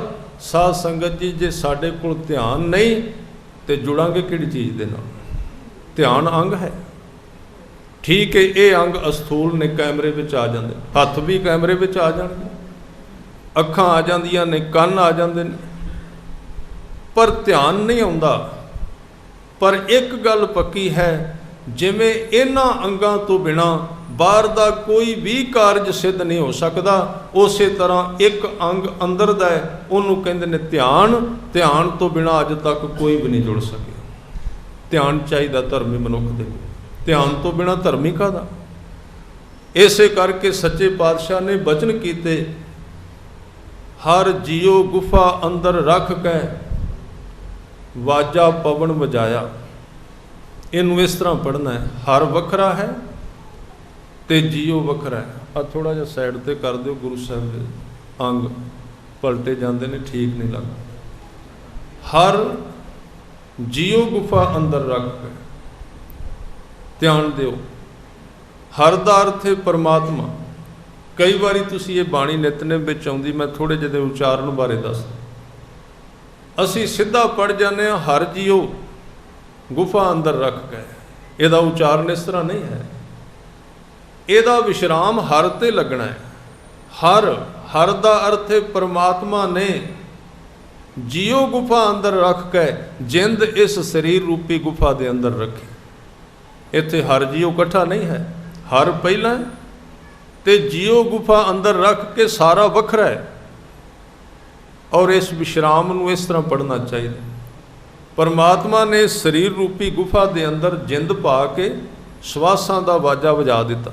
ਵਾਜਾ ਪਵਣ ਵਜਾਇਆ, ਫਿਰ ਕੀ ਕੀਤਾ? ਵਜਾਇਆ ਵਾਜਾ ਪਾਉਣ 9 ਦੁਆਰੇ ਪ੍ਰਗਟ ਕੀਏ, ਜਿਨ੍ਹਾਂ ਦਾ ਮੈਂ ਹੁਣੇ ਜ਼ਿਕਰ ਕੀਤਾ। ਅੱਖਾਂ ਦਾ, ਨਾਸਕਾ ਦਾ, ਮੂੰਹ ਦਾ, ਕੰਨਾਂ ਦਾ, ਇਹ ਸਾਰੇ ਪ੍ਰਗਟ ਕਰ ਦਿੱਤੇ, ਦਿਸਣ ਲੱਗ ਪਏ, ਕੈਮਰੇ ਵਿੱਚ ਆ ਜਾਂਦੇ। 9 ਦੁਆਰੇ ਪ੍ਰਗਟ ਕੀਏ, 10ਵਾਂ ਗੁਪਤ ਰਖਾਇਆ, 10ਵਾਂ ਉਹਨੇ ਅੰਦਰ ਟਿਕਾ ਦਿੱਤਾ। ਹੁਣ ਇਹ ਜਿਹੜੇ 9 ਦਰਵਾਜ਼ੇ ਨੇ ਨਾ, ਇਹਨਾਂ ਤੋਂ ਬਿਨਾਂ ਅਸੀਂ ਸੰਸਾਰ ਨਾਲ ਨਹੀਂ ਜੁੜ ਸਕਦੇ। ਜਿਹੜੇ ਬੰਦੇ ਕੋਲ 9 ਦਰਵਾਜ਼ੇ, ਕੋਈ ਨਹੀਂ ਅੱਖਾਂ, ਕੋਈ ਨਹੀਂ ਨੱਕ, ਨਹੀਂ ਕੰਨ, ਨਹੀਂ ਕੰਮ ਕਰਦੇ, ਸੰਸਾਰ ਨਾਲ ਸਾਂਝ ਨਹੀਂ ਪੈਂਦੀ ਉਹਦੀ। ਸੰਸਾਰ ਨਾਲ ਜੁੜਨ ਵਾਸਤੇ 9 ਦਰਵਾਜ਼ੇ ਸਾਡੇ ਚਾਹੀਦੇ ਨੇ, ਪਰ ਗੁਰੂ ਨਾਲ ਜੁੜਨ ਵਾਸਤੇ ਸਾਡੇ ਕੋਲ 10ਵਾਂ ਚਾਹੀਦਾ। 10ਵੇਂ ਦਾ ਅਸੀਂ ਕਦੀ ਫਿਕਰ ਨਹੀਂ ਕੀਤਾ। ਉਹ 10ਵਾਂ ਕਿਹੜਾ ਹੈ? ਜਦੋਂ 10ਵੇਂ ਦੁਆਰੇ ਦੀ ਗੱਲ ਚੱਲਦੀ ਨਾ, ਅਸੀਂ ਕਹਿੰਦੇ ਹਾਂ ਤੇ ਯੋਗੀਆਂ ਕੋਲ ਹੀ ਉਹਨਾਂ ਨੂੰ ਪਤਾ ਹੈ, ਉਹਨਾਂ ਦਾ ਖੁੱਲ੍ਹਦਾ ਹੈ। ਜਾਂ ਅਸੀਂ ਕਹਿੰਦੇ ਹਾਂ ਥੋੜ੍ਹੇ ਜਿਹੇ ਬੰਦੇ ਨੇ, ਉਹਨਾਂ ਦਾ 10ਵਾਂ ਦੁਆਰਾ ਖੁੱਲ੍ਹਾ। ਸਾਧ ਸੰਗਤ ਜੀ, ਇਹ ਯੋਗ ਮਤ ਦਾ 10ਵਾਂ ਦੁਆਰਾ ਜੇ ਇਸ ਚੱਕਰ ਵਿੱਚ ਨਾ ਪਿਆ। ਸਤਿਗੁਰੂ ਨੇ 10ਵਾਂ ਦੁਆਰਾ ਕਿਹਾ ਸਾਡੇ ਧਿਆਨ ਨੂੰ। ਸਾਡਾ ਜਿਹੜਾ ਧਿਆਨ ਹੈ ਉਹ ਸਾਡਾ 10ਵਾਂ ਦੁਆਰ ਹੈ, 10ਵੀਂ ਦਾਤ ਸਾਡੇ ਵਿੱਚ ਪਾਈ ਹੋਈ ਹੈ। ਸਤਿਗੁਰੂ ਕਹਿੰਦੇ ਨੇ 10ਵੇਂ ਦੀ ਵਰਤੋਂ ਕਰ, ਧਿਆਨ ਦੀ ਵਰਤੋਂ ਕਰ, 10ਵੇਂ ਨੂੰ ਸ਼ਬਦ ਨਾਲ ਜੋੜ। ਇਹ ਧਿਆਨ ਹੈ। ਹਾਂ, ਮੈਂ ਇੱਕ ਗੱਲ ਫਿਰ ਜ਼ਰੂਰ ਬੇਨਤੀ ਕਰਾਂਗਾ ਕਿ ਜਦੋਂ ਧਿਆਨ ਸ਼ਬਦ ਦੀ ਕਮਾਈ ਕਰ ਕਰਕੇ ਬਰਕਤਾਂ ਨਾਲ ਭਰਿਆ ਜਾਂਦਾ ਹੈ, ਇਹਦੇ ਵਿੱਚ ਕੋਈ ਸ਼ੱਕ ਨਹੀਂ 10ਵੇਂ ਦੁਆਰੇ ਦਾ ਬਹੁਤ ਹੀ ਵਿਸਤਾਰ ਹੋ ਜਾਂਦਾ ਹੈ ਬਹੁਤ ਲੰਬਾ। ਪਰ ਸਾਡੇ ਕੰਮ ਤੇ ਉਹ ਹੀ ਆਉਣਾ ਨਾ ਜਿਹੜਾ ਅਸੀਂ ਅੱਜ ਜਿੱਥੋਂ ਸ਼ੁਰੂ ਕਰਨਾ। ਹੁਣ ਇੱਕ ਬੱਚਾ ਅੱਜ ਪਹਿਲੇ ਦਿਨ ਉਹਨੂੰ ਕਹੋ ਜੀ BA ਦੀ ਆਹ ਕਿਤਾਬ ਹੈ, MA ਦੀ ਆ, ਉਹਨੂੰ ਉਹਦੇ ਨਾਲ ਕੀ ਵਾਸਤਾ? ਅਜੇ ਵਿਚਾਰੇ ਨੂੰ ਊੜਾ ਤੇ ਆਉਂਦਾ ਨਹੀਂ, ਅਜੇ ਤੇ ਉਹਨੇ ਸ਼ੁਰੂ ਕੀਤਾ, ਐਡਮਿਸ਼ਨ ਲੈਣੀ, ਉਹਨੇ ਪੂਰਨਿਆਂ ਦੇ ਉੱਤੇ ਊੜਾ ਸਿੱਖਣਾ ਕਈ ਦਿਨਾਂ ਵਿੱਚ। ਉਹਨੇ 1 2 3 ਸਿੱਖਣਾ, ਉਹਨੇ ABC ਸਿੱਖਣੀ ਹੈ। ਤੇ ਉਹਨੂੰ ਜੇ ਪੁੱਛੋ ਜੀ ਤੈਨੂੰ ਆ BA ਦਾ ਸਬਜੈਕਟ ਦੇ ਬਾਰੇ ਪਤਾ ਹੈ, ਤੇ ਮੂਰਖਤਾ ਹੀ ਹੈ ਨਾ। ਉਹਦਾ ਕੰਮ ਪਹਿਲੇ ਤੋਂ ਸ਼ੁਰੂ ਹੋਣਾ। ਜਦੋਂ ਸਿੱਖ ਸ਼ੁਰੂਆਤ ਕਰਦਾ ਹੈ ਤੇ ਉਹਦਾ 10ਵਾਂ ਹੋਰ ਕੋਈ ਨਹੀਂ, ਉਹਦੀ ਵਿੱਦਿਆ ਹੋਰ ਕੋਈ ਨਹੀਂ। ਉਹਦੀ ਵਿੱਦਿਆ ਹੈ ਉਹ ਗੁਰੂ ਕੇ ਦਿੱਤੇ ਸ਼ਬਦ ਨੂੰ ਉਚਾਰਦਾ ਹੈ ਤੇ ਉਚਾਰ ਕੇ ਉਹਨੂੰ ਧਿਆਨ ਨਾਲ ਸੁਣਦਾ ਹੈ। ਤੇ ਜਦੋਂ ਇਹ ਕਿਰਿਆ ਬਹੁਤਾ ਲੰਬਾ ਚੱਲਦੀ ਰਹੇ ਤੇ ਗੁਰੂ ਕਰੇ ਕਿਰਪਾ, ਤੇ ਫਿਰ ਇਹਦਾ ਇੰਨਾ ਵਿਸਤਾਰ ਹੈ। ਉਹਦੀ ਗੱਲ ਗੁਰੂ ਅਮਰਦਾਸ ਜੀ ਅੱਗੇ ਕਰ ਦਿੰਦੇ ਨੇ, ਕਹਿਣ ਲੱਗੇ ਗੁਰੂ ਦੁਆਰੇ ਲਾਏ ਭਾਵਨੀ, ਇੱਕ ਨਾ 10ਵਾਂ ਦੁਆਰ ਦਿਖਾਇਆ, ਤਹ ਅਨੇਕ ਰੂਪ। ਉੱਥੇ ਕੋਈ ਅੰਤ ਨਹੀਂ ਹੈ। ਉਹਦੀ ਵਿਆਖਿਆ ਕੋਈ ਕੀ ਕਰੇਗਾ? ਤਹ ਅਨੇਕ ਰੂਪ ਨਾਉ ਨਵ ਨਿਧ, ਤਿਸ ਦਾ ਅੰਤ ਨਾ ਜਾਈ ਪਾਇਆ। ਤੇ ਜਿਹੜੀ ਚੀਜ਼ ਬਾਰੇ ਗੁਰੂ ਗ੍ਰੰਥ ਸਾਹਿਬ ਕਹਿ ਰਹੇ ਨੇ ਅੰਤ ਨਹੀਂ ਪਾਇਆ ਜਾ ਸਕਦਾ, ਤੇ ਆਮ ਬੰਦਾ ਕਿਵੇਂ ਕਹਿ ਸਕਦਾ ਜੀ ਮੇਰਾ ਤੇ ਖੁੱਲਿਆ ਜੇ 10ਵਾਂ ਦੁਆਰਾ, ਉਹ ਪੈ ਜਾਓ ਮੇਰੇ ਪੈਰੀ? ਉਹ ਕਿਵੇਂ ਕਹਿ ਸਕਦਾ? ਇਹ ਡੰਮ ਚਲਾਉਣ ਵਾਲੀ ਗੱਲ ਹੀ ਹੈ ਨਾ। ਇਹ ਤੇ ਗੁਰੂ ਨਾਨਕ ਨੇ ਵੀ ਨਹੀਂ ਕਿਹਾ ਵੀ ਮੈਂ ਗੁਰੂ ਹਾਂ, ਨਹੀਂ ਕਿਹਾ ਉਹਨਾਂ ਨੇ, ਲੋਕਾਂ ਨੇ ਕਿਹਾ ਹੈ, ਦੂਜਿਆਂ ਨੇ ਕਿਹਾ ਹੈ। ਤਾਂ ਇਹ ਜਿਹੜੀ ਦਾਤ ਹੈ ਨਾ, ਇਹ ਧਿਆਨ ਹੈ, ਸਿੱਖ ਦਾ ਮਨ ਹੈ। ਅਸੀਂ ਮਨ ਦੀ ਵਰਤੋਂ ਕਰਨੀ ਹੈ, ਧਿਆਨ ਦੀ ਵਰਤੋਂ ਕਰਨੀ ਹੈ। ਸ਼ਬਦ ਵਿੱਚ ਜੁੜਨਾ ਕਿਵੇਂ? ਮੈਂ ਇਹਦੇ ਉੱਤੇ ਬੇਨਤੀ ਕਰ ਰਿਹਾ ਸਾਂ ਕਿ ਜੇ ਤੁਸੀਂ ਪ੍ਰਸ਼ਾਦਾ ਖਾਣਾ ਹੈ ਤੇ ਹੱਥ ਨਾਲ ਫੜਿਆ ਜਾਂਦਾ ਹੈ, ਪੈਰ ਉੱਥੇ ਕੰਮ ਨਹੀਂ ਕਰਦਾ। ਜੇ ਤੁਰਨਾ ਹੈ ਤੇ ਪੈਰ ਕੰਮ ਕਰਦੇ, ਜੇ ਵੇਖਣਾ ਤੇ ਅੱਖ ਕੰਮ ਕਰਦੀ ਏ, जे बोलना है तो रसना, जे सुनना है तो कन काम करते ने। साध संगत जी इसे तरह जे गुरु ग्रंथ साहिब जे नाल जुड़ना जे तो उत्थे ध्यान काम करता है।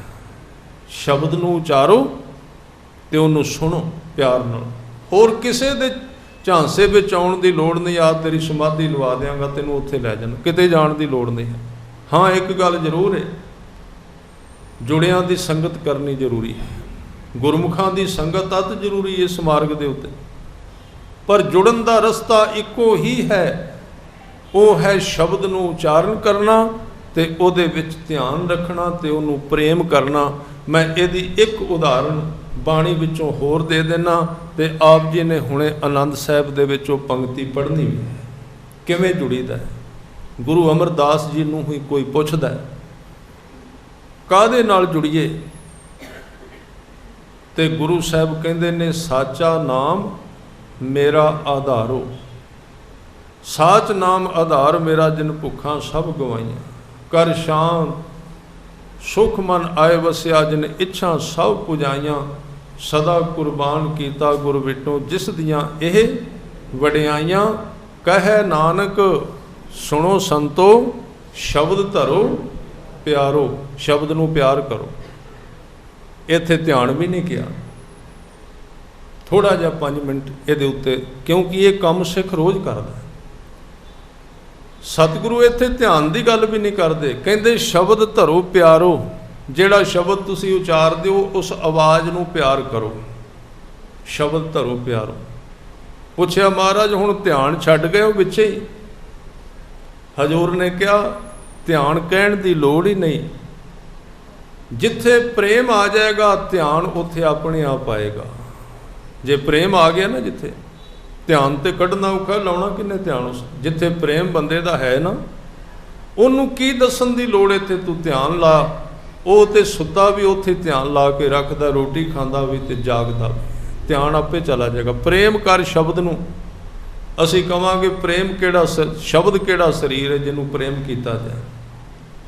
प्रेम जदों भी पैदा हुंदा है साध संगत जी, वो प्रेम हर एक चीज़ नाल इक्को जिहा काम करदा है। जिन्हां जिन्हां विच प्रेम जागिया ना, वो निर्जिंद चीज़ां नूं भी उन्ना ही प्रेम करी जांदा है। इस करके कहंदे बाणी नूं प्रेम कर, शब्द नूं प्रेम कर। कहे नानक सुनो संतो शब्द धरो प्यारो। साचा नाम मेरा आधार।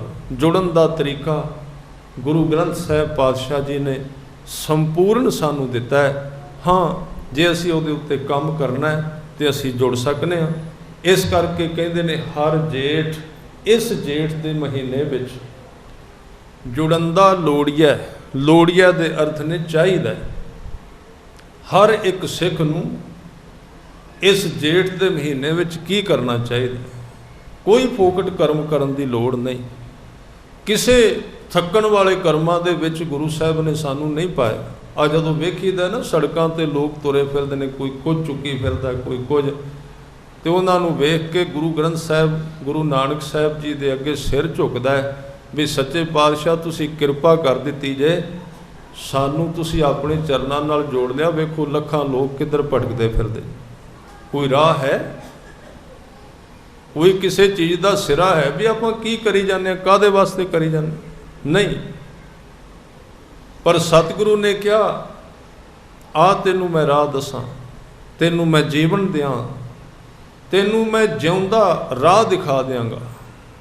जिथे अकेवें वाले कर्म नहीं होणगे, जिथे थकेवें वाले कर्म नहीं होणगे, तू करेगा तो नालों नाल वो धर्म तेनू अंदरों बोल के दसेगा भी मैं तेरे अंदर जिउना। वो धर्म दिता, वो बाणी दिती सतगुरां ने सानू। इस करके कहंदे जुड़ शब्द दे नाल, शब्द तेनू रब दे चरनां नाल जोड़ देगा। जेठ जुड़न दा लोड़िया जिस अगे सब निबन। आम तौर पर तुसीं वेख्या होवेगा लोग वड्डे लोकां नाल नाता जोड़ते ने। क्यों? इस करके भी सारे इन्हां दे थल्ले। पिंड विच शहर विच आपां कई बारी ये वेखने भी शहर विच किस बंदे दी चलदी, थाणे विच किहदी चलदी, सरकार विच किहदी चलदी, चलो उहदे नाल मित्रता पा लईए। पुछिए क्यों? वो कहंदा इन्हां लखां नाल मित्रता पाउण दी की लोड़ है? उस वड्डे आदमी नाल मित्रता पा लीए, सारे उहदे थल्ले आउंदे।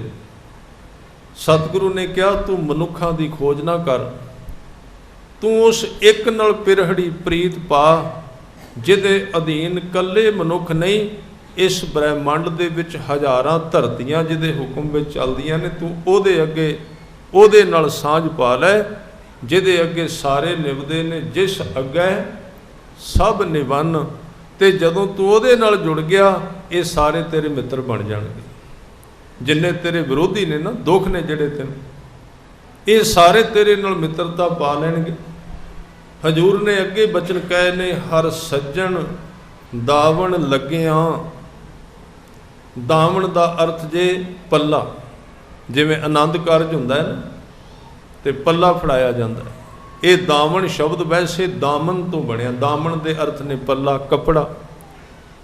ते दामन शब्द जिहड़ा बिजली तो बनया, जिहड़ी आकाश में चमकदी है, वो कपड़ा जिहड़ा बिजली वांगू लहरदा है लम्मा, उसनूं कहा दावण। कहंदे उस वैगुरू दा दामन फड़ लै, उहदा पल्ला फड़ लै, उहदे नाल आनंद कारज करा लै। इस करके सिख नूं कमाई नहीं करनी पैंदी, ध्यान देना। सिख कमाई थोड़ी करदा, वो तो अपने गुरु का पल्ला फड़ लेंदा है। तो फिर जिद्दण उहदा पल्ला फड़ लेंदा साध संगत, जिन्ना कुछ गुरु का वो सारा कुछ सिख का ही हो जाता है। आ जिवें आनंद कारज हुंदा है ना, तो जिस बच्चे नाल बच्ची का आनंद कारज हुंदा है, उहदा बाप किन्नी कमाई करदा रहिंदा, किन्नी जायदाद, उहनूं कई साल लग गए जायदाद बनाउंदिआं। 50 एकड़ जमीन बनाई, पर जदों गुरु ग्रंथ साहिब दे अगे उस बच्ची का जिहड़ा उस पल्ला है मोढे ते पाया होया, बच्ची दे हत्थ विच दिता, बस वो पल्ला फड़दिआं सार वो 50 एकड़ की मालक बन गई, उहदे हत्थां विच आ गई। इस करके कहंदे गुरु का पल्ला फड़, जो कुछ गुरु नानक साहिब के घर विच सिखा वो सारा कुछ उस वेले तेरा हो जाएगा। पर पल्ला फड़ना बहुत औखा है। पल्ला फड़न का अर्थ है गुरु के पिछे तुरना, गुरु के भै विच रहना, गुरु के हुक्म विच तुरना, सब कुछ सिख का हो जाएगा। सिख नूं बहुती कमाई नहीं जे करनी पैंदी, ना सिख नूं ये डर रहिंदा भी कोई मेरी कमाई ना किते खो के लै जाए, नहीं। उहदा की खोना है, उहदे कोल ते गुरु का भंडार है, वो तो सिर्फ वरतावा है ना, पिछों वरताई जाता है, वरतावे नूं की परवाह है। आ गुरु अर्जन देव पातशाह नूं एक सिख ने बेनती की सी, महाराज असी ते तुहाडे चरनां नाल जुड़ गए हाँ, पर सानू डर लगदा है भी साडी जिहड़ी औलाद है वो किते तुहाडे तो दूर ना चली जाए। उन्हां दी चिंता रहिंदी है, ते ये हर एक सिख दे मन दा फिकर हुंदा, वो ना किते तुहाडे चरनां तो दूर चली जाए। ते गुरु अर्जन देव पातशाह ने बचन कीते सन, कहन लगे कम की करदे हो? वो सिख ने कहा, महाराज मैं एक बहुत वड्डे चौधरी दा उहदी नौकरी करना, मैं उहदा सिपाही। छोटे छोटे चौधरी हुंदे सन, 100 घोड़सवार उन्हां रखे हुंदे सन, उहदी मैं नौकरी करना, मैं एक सिपाही हाँ। कहंदे कम की करना? कहंदे उहदे कोल एक घोड़ा है, वो घोड़ा मैं सवेरे खोलना, सारा दिन उहदे नाल बाडीगार्ड का काम करना, घोड़े ते चढ़ के, शाम नूं मैं बन के उहदा घोड़ा वापस ते घर आ जाना। हजूर कहंदे ने जिहड़ा तू घोड़ा लैके जाना है वो किहदा है? कहंदे मेरे मालक दा है। जदों तू उहनूं खोलना है, जदों तू उहनूं भजाना है, जदों तू बंधना, तैनूं कोई फिक्र हुंदा भी घोड़ा बीमार ना हो जाए, जां ये खाएगा कि शाम नूं जां करेगा कि? कहण लगा ना, मैं तो सिर्फ काम करना हुंदा है, ते मालक की जिम्मेवारी मैनूं की परवाह? बीमार हो जाए तो उहदा, भुखा रहे तो उहदा, रज्जिया रहे तो उहदा।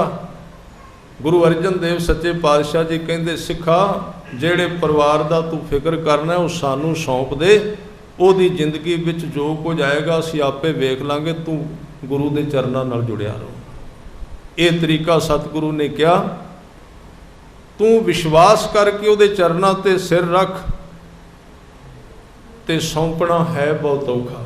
गल इन्नी को है, कहना सौखा है, सौंपना बहुत औखा है, सौंप देना। इस करके गुरु सहायता तां करदा जे असीं सौंपने आ, जे असीं विच विच फिक्र रखने आ फिर गुरु काम नहीं करदा। ये बड़ा फर्क है। सौंपते नहीं, तेरा तुझको सौंपते क्या लागे मेरा। असी परिवार की सौंपना सी ते एक पक्खा गुरुद्वारे दईए, तो जदों आने आ साध संगत गुरु ग्रंथ साहिब घट दिसते ने, पक्खा ज़्यादा दिसदा है। पिछले साल दिता सी, कित्थे सौंपिया है। जो कुछ असी दिता उत्ते नां लिखा दिता, उत्थे क्या भी मैं दिता है। सौंपना बहुत कठिन है, बड़ा औखा है। इस करके सतगुरु कह रहे ने, जेड़े ओदे लड़ लग गए, ओदे दामन नाल लग गए, वो बेपरवाह बेचिंत हो गए। उन्होंने अपना सिर गुरु दे चरनां ते रख दिया। हुण उन्हां नूं अपनी जिंदगी का कोई फिक्र नहीं। हर सज्जन दावण लग्या किसै ना देई बन। ते जेड़ा वड्डे नाल जुड़िया हुंदा है, फिर आम लोग उहदे राह विच रुकावट नहीं जे पाउंदे। आ जिन्हां तो असीं डरदे फिरने आ ना, घबराउंदे फिरने आ भी उत्थे दीवा बाल दिओ, आ कर दिओ। कहंदे सारे उस गुरु नानक दे अधीन ने। जदों तू गुरु के चरनां नाल जुड़ जाएगा, राह विच तेरे कोई बंधन नहीं पैगा। ये बंधन तां ने असीं एक ते भरोसा नहीं कीता, एक ते विश्वास नहीं कीता, उहदे उत्ते ईमान नहीं लिआंदा। पर यह ईमान बिना कमाई तो आउंदा नहीं जे। असी गल्लां बहुत, ये तो गुरु सहारा दे ना, तां अंदर वो गल टिकदी है मन विच। मैं किसी रब दे प्यारिਆਂ दे कोल बैठिया एक सवाल कीता सी। मैं कहा भी बाणी विच लिखिया भी सतगुर मेरा मारज वाले, मेरा गुरु बंदे नूं मरे नूं जिंदा कर दिंदा। मैं कहा भी कथा असी भी करने आ, पर यह हो सकता है। चलो असी मन्निया वैसे जो कुछ गुरु साहब ने कहा, पर एक मैं वैसे तुहानूं पुछना भी गुरु सिख नूं मार के जिउंदा कर सकदा है। हुण वो सन कमाई वाले, उन्होंने साडे वांगू किताबां नहीं सन पढ़ियां, तो उन्होंने जवाब भी कमाई वाले हुंदे ने। जदों मैं पुछया ना भी सिख नूं मार के जिंदा कर सकदा, सिख नूं गुरु जिंदा कर सकदा है मार के? कहन लगे हाँ, गुरु सिख नूं जिंदा करदा है, पर सिख पहला मरन वास्ते तैयार हो जाए। जिंदा उन्होंने ही करेगा ना जिहड़ा मरिया पहला। जिहड़ा मरे जिंदा उन्होंने करदा। आपां जे उहदे दर दे उत्ते मरे नहीं, मरन दा भाव है उहदे उत्ते पूर्ण भरोसा नहीं कीता। जदों भरोसा करांगे काम उहदे तो बाद शुरू होएगा। उहदे तो पहला फिर विच विच कहंदा रहिंदा चलो अखंड पाठ सुख दिंदे आ, चलो कल परसों तक ना काम होया तो जोतशी कोल चले जाओगे, अमृतसर जाओने जे ठीक ना होया तो फलाने थां ते पहुंचे। ये अंदरों अंदरों चलता रहिंदा है।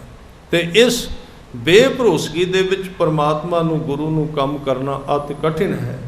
इस करके जेड़े उहदे लड़ लग गए, उहदे चरनां ते डिग पए, किसै ना देई बन, उहनां नूं किसे राह दे विच बंधन नहीं लगदा। ते जे किते बंधन लगदा भी है, साध संगत तो बंधन नहीं हुंदा, वो सिख दी हिफाजत हुंदी है।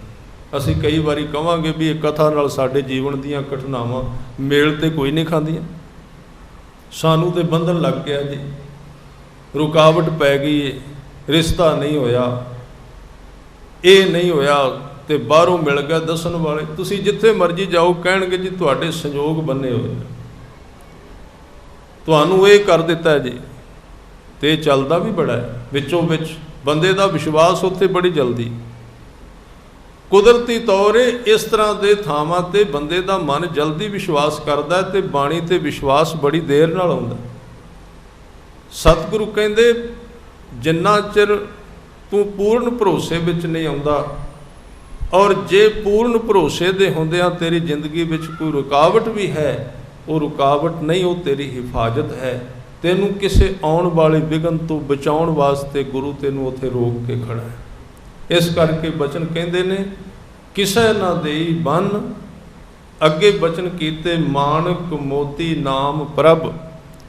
परमात्मा दे नाम दे ये उदाहरणां ने भी बहुत महंगे हीरे मोती माणक जे किसी दी झोली विच पै जाण, उन लगा ना ही सन। सन दे अर्थ तुसी शायद समझते हो, सन दे अर्थ पुराने बजुर्गों नूं ते पता लग जाना। ਅੱਗੋਂ ਨੌਜਵਾਨ ਹੁਣ ਨਾ ਕਿਤੇ ਸੰਨ ਲੱਗਦੀ ਨਾ ਪਤਾ ਲੱਗੇ, ਕਈ ਚੀਜ਼ਾਂ ਹੋਣ ਤੇ ਤਾਂ ਪਤਾ ਲੱਗਦਾ। ਸੰਨ ਦੇ ਅਰਥ ਨੇ ਜਦੋਂ ਕਿਸੇ ਦੇ ਘਰ ਚੋਰ ਚੋਰੀ ਕਰਦਾ ਨਾ ਤੇ ਉਹ ਕੋਈ ਔਜ਼ਾਰ ਲੈ ਕੇ ਕੰਧ ਪਾੜ ਕੇ ਵਿੱਚ ਵੜਦਾ ਉਹਦੇ ਘਰ ਦੇ ਪਿਛਲੇ ਪਾਸੇ, ਸੰਨ ਲਾਉਣੀ। ਜਿਵੇਂ ਗੁਰਦੁਆਰਾ ਤੁਸੀਂ ਵੇਖਿਆ ਹੋਵੇਗਾ ਨਾ, ਸੰਨ ਸਾਹਿਬ, ਸੰਨ ਸਾਹਿਬ ਗੁਰੂ ਅਮਰਦਾਸ ਜੀ ਜਿਸ ਕੋਠੇ ਵਿੱਚ ਬੈਠੇ ਸਨ, ਬਾਬਾ ਬੁੱਢਾ ਜੀ ਨੇ ਫਾਲਾ ਲੈ ਕੇ ਉਹਨੂੰ ਸੰਨ ਲਾਈ ਸੀ। ਜਦੋਂ ਚਲੇ ਗਏ ਨਾ ਗੋਇੰਦਵਾਲ ਸਾਹਿਬ ਤਾਂ ਉਸ ਥਾਂ ਤੇ ਬਾਸਰ ਕੇ ਗਿੱਲਾਂ ਜਿੱਥੇ ਪਿੰਡ ਹੈ, ਇੱਕ ਕੋਠੇ ਵਿੱਚ ਬਹਿ ਗਏ ਤੇ ਸਾਰੀ ਸੰਗਤ ਉੱਥੇ ਪਹੁੰਚੇ ਜਾ ਕੇ ਬਾਬਾ ਬੁੱਢਾ ਜੀ ਸਮੇਤ।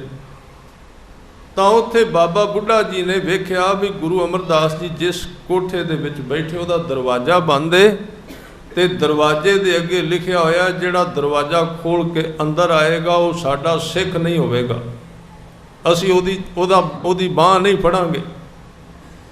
ਤੇ ਸੰਗਤ ਸਾਰੀ ਘਬਰਾ ਗਈ ਵੀ ਹੁਣ ਕੀ ਕਰੀਏ, ਗੁਰੂ ਦੇ ਦਰਸ਼ਨ ਵੀ ਜ਼ਰੂਰ ਕਰਨੇ ਨੇ। ਲਿਖਿਆ ਜਿਹੜਾ ਅੰਦਰ ਆਇਆ, ਜਿਹਨੇ ਦਰਵਾਜ਼ਾ ਖੋਲ੍ਹਿਆ, ਇਹ ਕਸਵੱਟੀ ਸੀ।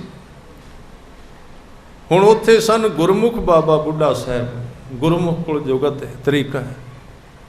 ਉਹਨੇ ਕਿਹਾ ਦਰਵਾਜ਼ਾ ਖੋਲ੍ਹਣ ਦੀ ਲੋੜ ਹੀ ਨਹੀਂ, ਲਿਆਓ ਫਾਲਾ, ਤੁਹਾਨੂੰ ਮੈਂ ਰਾਹ ਬਣਾ ਕੇ ਦੇਣਾ।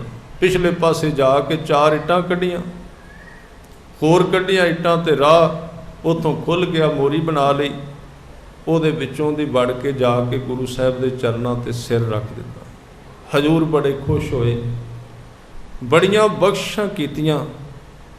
ਔਰ ਇਹਦੇ ਵਿੱਚ ਉਦਾਹਰਣ ਇਹ ਹੈ ਕਿ ਗੁਰੂ ਨੂੰ ਮਿਲਣਾ ਸੌਖਾ ਨਹੀਂ, ਕਠਿਨਤਾ ਦੇ ਨਾਲ ਮਿਹਨਤ ਕਰਕੇ ਇੱਕ ਇੱਕ ਇੱਟ ਕੱਢ ਕੇ ਉਹਦਾ ਰਾਹ ਬਣਾਇਆ ਜਾ ਸਕਦਾ, ਸਿੱਧਾ ਨਹੀਂ ਦਰਵਾਜ਼ਾ ਖੁੱਲ੍ਹਦਾ। ਇਸ ਕਰਕੇ ਕਹਿੰਦੇ ਉਨ ਲੱਗਾ ਨਾਹੀ ਸੰਨ, ਜੇ ਕਿਸੇ ਦੀ ਝੋਲੀ ਵਿੱਚ ਨਾਮ ਪਦਾਰਥ ਪੈ ਜਾਏ ਉਹਨੂੰ ਕਦੀ ਕੋਈ ਚੁਰਾ ਨਹੀਂ ਸਕਦਾ, ਖਤਮ ਨਹੀਂ ਕਰ ਸਕਦਾ। ਹਜ਼ੂਰ ਕਹਿੰਦੇ ਰੰਗ ਸਭੇ ਨਾਰਾਇਣ, ਜੇਤੇ ਮਨ ਭਾਵਨ। ਇਹ ਬਹੁਤ ਭਾਵਪੂਰਤ ਪੰਕਤੀ ਹੈ। ਆਮ ਤੌਰ ਤੇ ਬੰਦੇ ਦੀ ਖਵਾਇਸ਼ ਹੁੰਦੀ ਉਹ ਮਨ ਭਾਉਂਦੇ ਰਸ ਸੰਸਾਰ ਵਿੱਚੋਂ ਲੈ ਲਵੇ, ਉਹਦੇ ਮਨ ਦੀ ਇੱਛਾ ਹੈ ਮਨ ਭਾਉਂਦੇ ਰਸ। ਤੇ ਆਮ ਤੌਰ ਤੇ ਜਵਾਨੀ ਵਿੱਚ ਮਨੁੱਖ ਕਹਿੰਦਾ ਵੀ ਅਜੇ ਨਹੀਂ ਗੁਰੂ ਦੇ ਨੇੜੇ ਜਾਣਾ, ਕਿਉਂਕਿ ਗੁਰੂ ਨੇ ਸਾਰਾ ਕੁਝ ਰੋਕ ਦੇਣਾ, ਕਰਾਂਗੇ ਕੀ, ਮਨ ਦੇ ਰਸ ਦੇ ਵਿੱਚ ਹੀ ਰਹਿ ਗਏ। ਸਤਿਗੁਰੂ ਕਹਿੰਦੇ ਨੇ ਸਾਰਾ ਸੰਸਾਰ ਨਾਮ ਦੇ ਵਿੱਚੋਂ ਹੀ ਆਇਆ ਹੈ, ਤੇ ਜਿਹੜਾ ਮਨੁੱਖ ਨਾਮ ਨਾਲ ਜੁੜ ਗਿਆ ਨਾ, ਸੰਸਾਰ ਦੇ ਰਸ ਵੀ ਸ਼ਬਦ ਵਿੱਚੋਂ ਪੂਰੇ ਹੋ ਜਾਂਦੇ ਨੇ। ਮਨ ਨੂੰ ਜਿੰਨੇ ਰਸ ਚਾਹੀਦੇ ਨੇ, ਜੇਤੇ ਮਨ ਪਾਵਨ ਰੰਗ ਸਭੇ ਨਾਰਾਇਣੇ, ਉਸ ਨਾਰਾਇਣ ਅਕਾਲ ਪੁਰਖ ਵਾਹਿਗੁਰੂ ਦੇ ਨਾਮ ਦੇ ਵਿੱਚ ਇਹ ਸਾਰੇ ਰਸ ਆ ਜਾਂਦੇ ਨੇ। ਜਿਹੜੇ ਨਾਮ ਵਿੱਚ ਜੁੜ ਗਿਆ ਉਹ ਸੰਸਾਰ ਦਾ ਰਸ ਵੀ ਇਹਦੇ ਵਿੱਚੋਂ ਖਿੱਚ ਲੈਂਦੇ। ਜੇਤੇ ਮਨ ਭਾਵਨ, ਜੋ ਹਰ ਲੋੜੇ ਸੋ ਕਰੇ ਸੋਈ ਜੀ ਕਰਨ।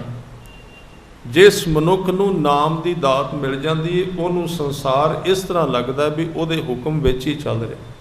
ਇਹ ਸਾਰੇ ਜੀਵ ਉਹਦੇ ਹੁਕਮ ਵਿੱਚ ਕਾਰ ਕਰ ਰਹੇ ਨੇ, ਜੋ ਕੁਝ ਉਹ ਚਾਹੁੰਦਾ ਇਹਨਾਂ ਤੋਂ ਕਰਾਈ ਜਾਂਦਾ। ਜੋ ਪ੍ਰਭ ਕੀਤੇ ਆਪਣੇ ਸਈ ਕਹੀਐ ਧਨ, ਜਿਨ੍ਹਾਂ ਨੂੰ ਉਹਨੇ ਆਪਣੇ ਬਣਾ ਲਿਆ, ਆਪਣੇ ਚਰਨਾਂ ਨਾਲ ਜੋੜ ਲਿਆ, ਉਹਨਾਂ ਨੂੰ ਧਨ ਕਹਿਣਾ ਚਾਹੀਦਾ। ਜਿਵੇਂ ਬਾਣੀ ਵਿੱਚ ਆਉਂਦਾ, ਧਨ ਧਨ ਧਨ ਜਨ ਆਇਆ, ਜਿਸ ਪ੍ਰਸਾਦ ਸਭ ਜਗਤ ਤਰਾਇਆ। ਸਈ ਕਹੀਐ ਧਨ, ਉਹ ਧਨਤਾ ਦੇ ਯੋਗ ਹਨ। ਦੂਸਰੇ ਪਾਸੇ ਬਚਨ ਕੀਤਾ, ਆਪਨ ਲੀਆ ਜੇ ਮਿਲੈ ਵਿਛੜ ਕਿਉਂ ਰੋਵਨ। ਇਹ ਜਿਹੜੀ ਦਾਤ ਹੈ ਨਾ, ਆਪਣੇ ਯਤਨ ਨਾਲ ਨਹੀਂ ਮਿਲਦੀ, ਆਪਣੇ ਜ਼ੋਰ ਨਾਲ ਪ੍ਰਾਪਤ ਨਹੀਂ ਹੁੰਦੀ।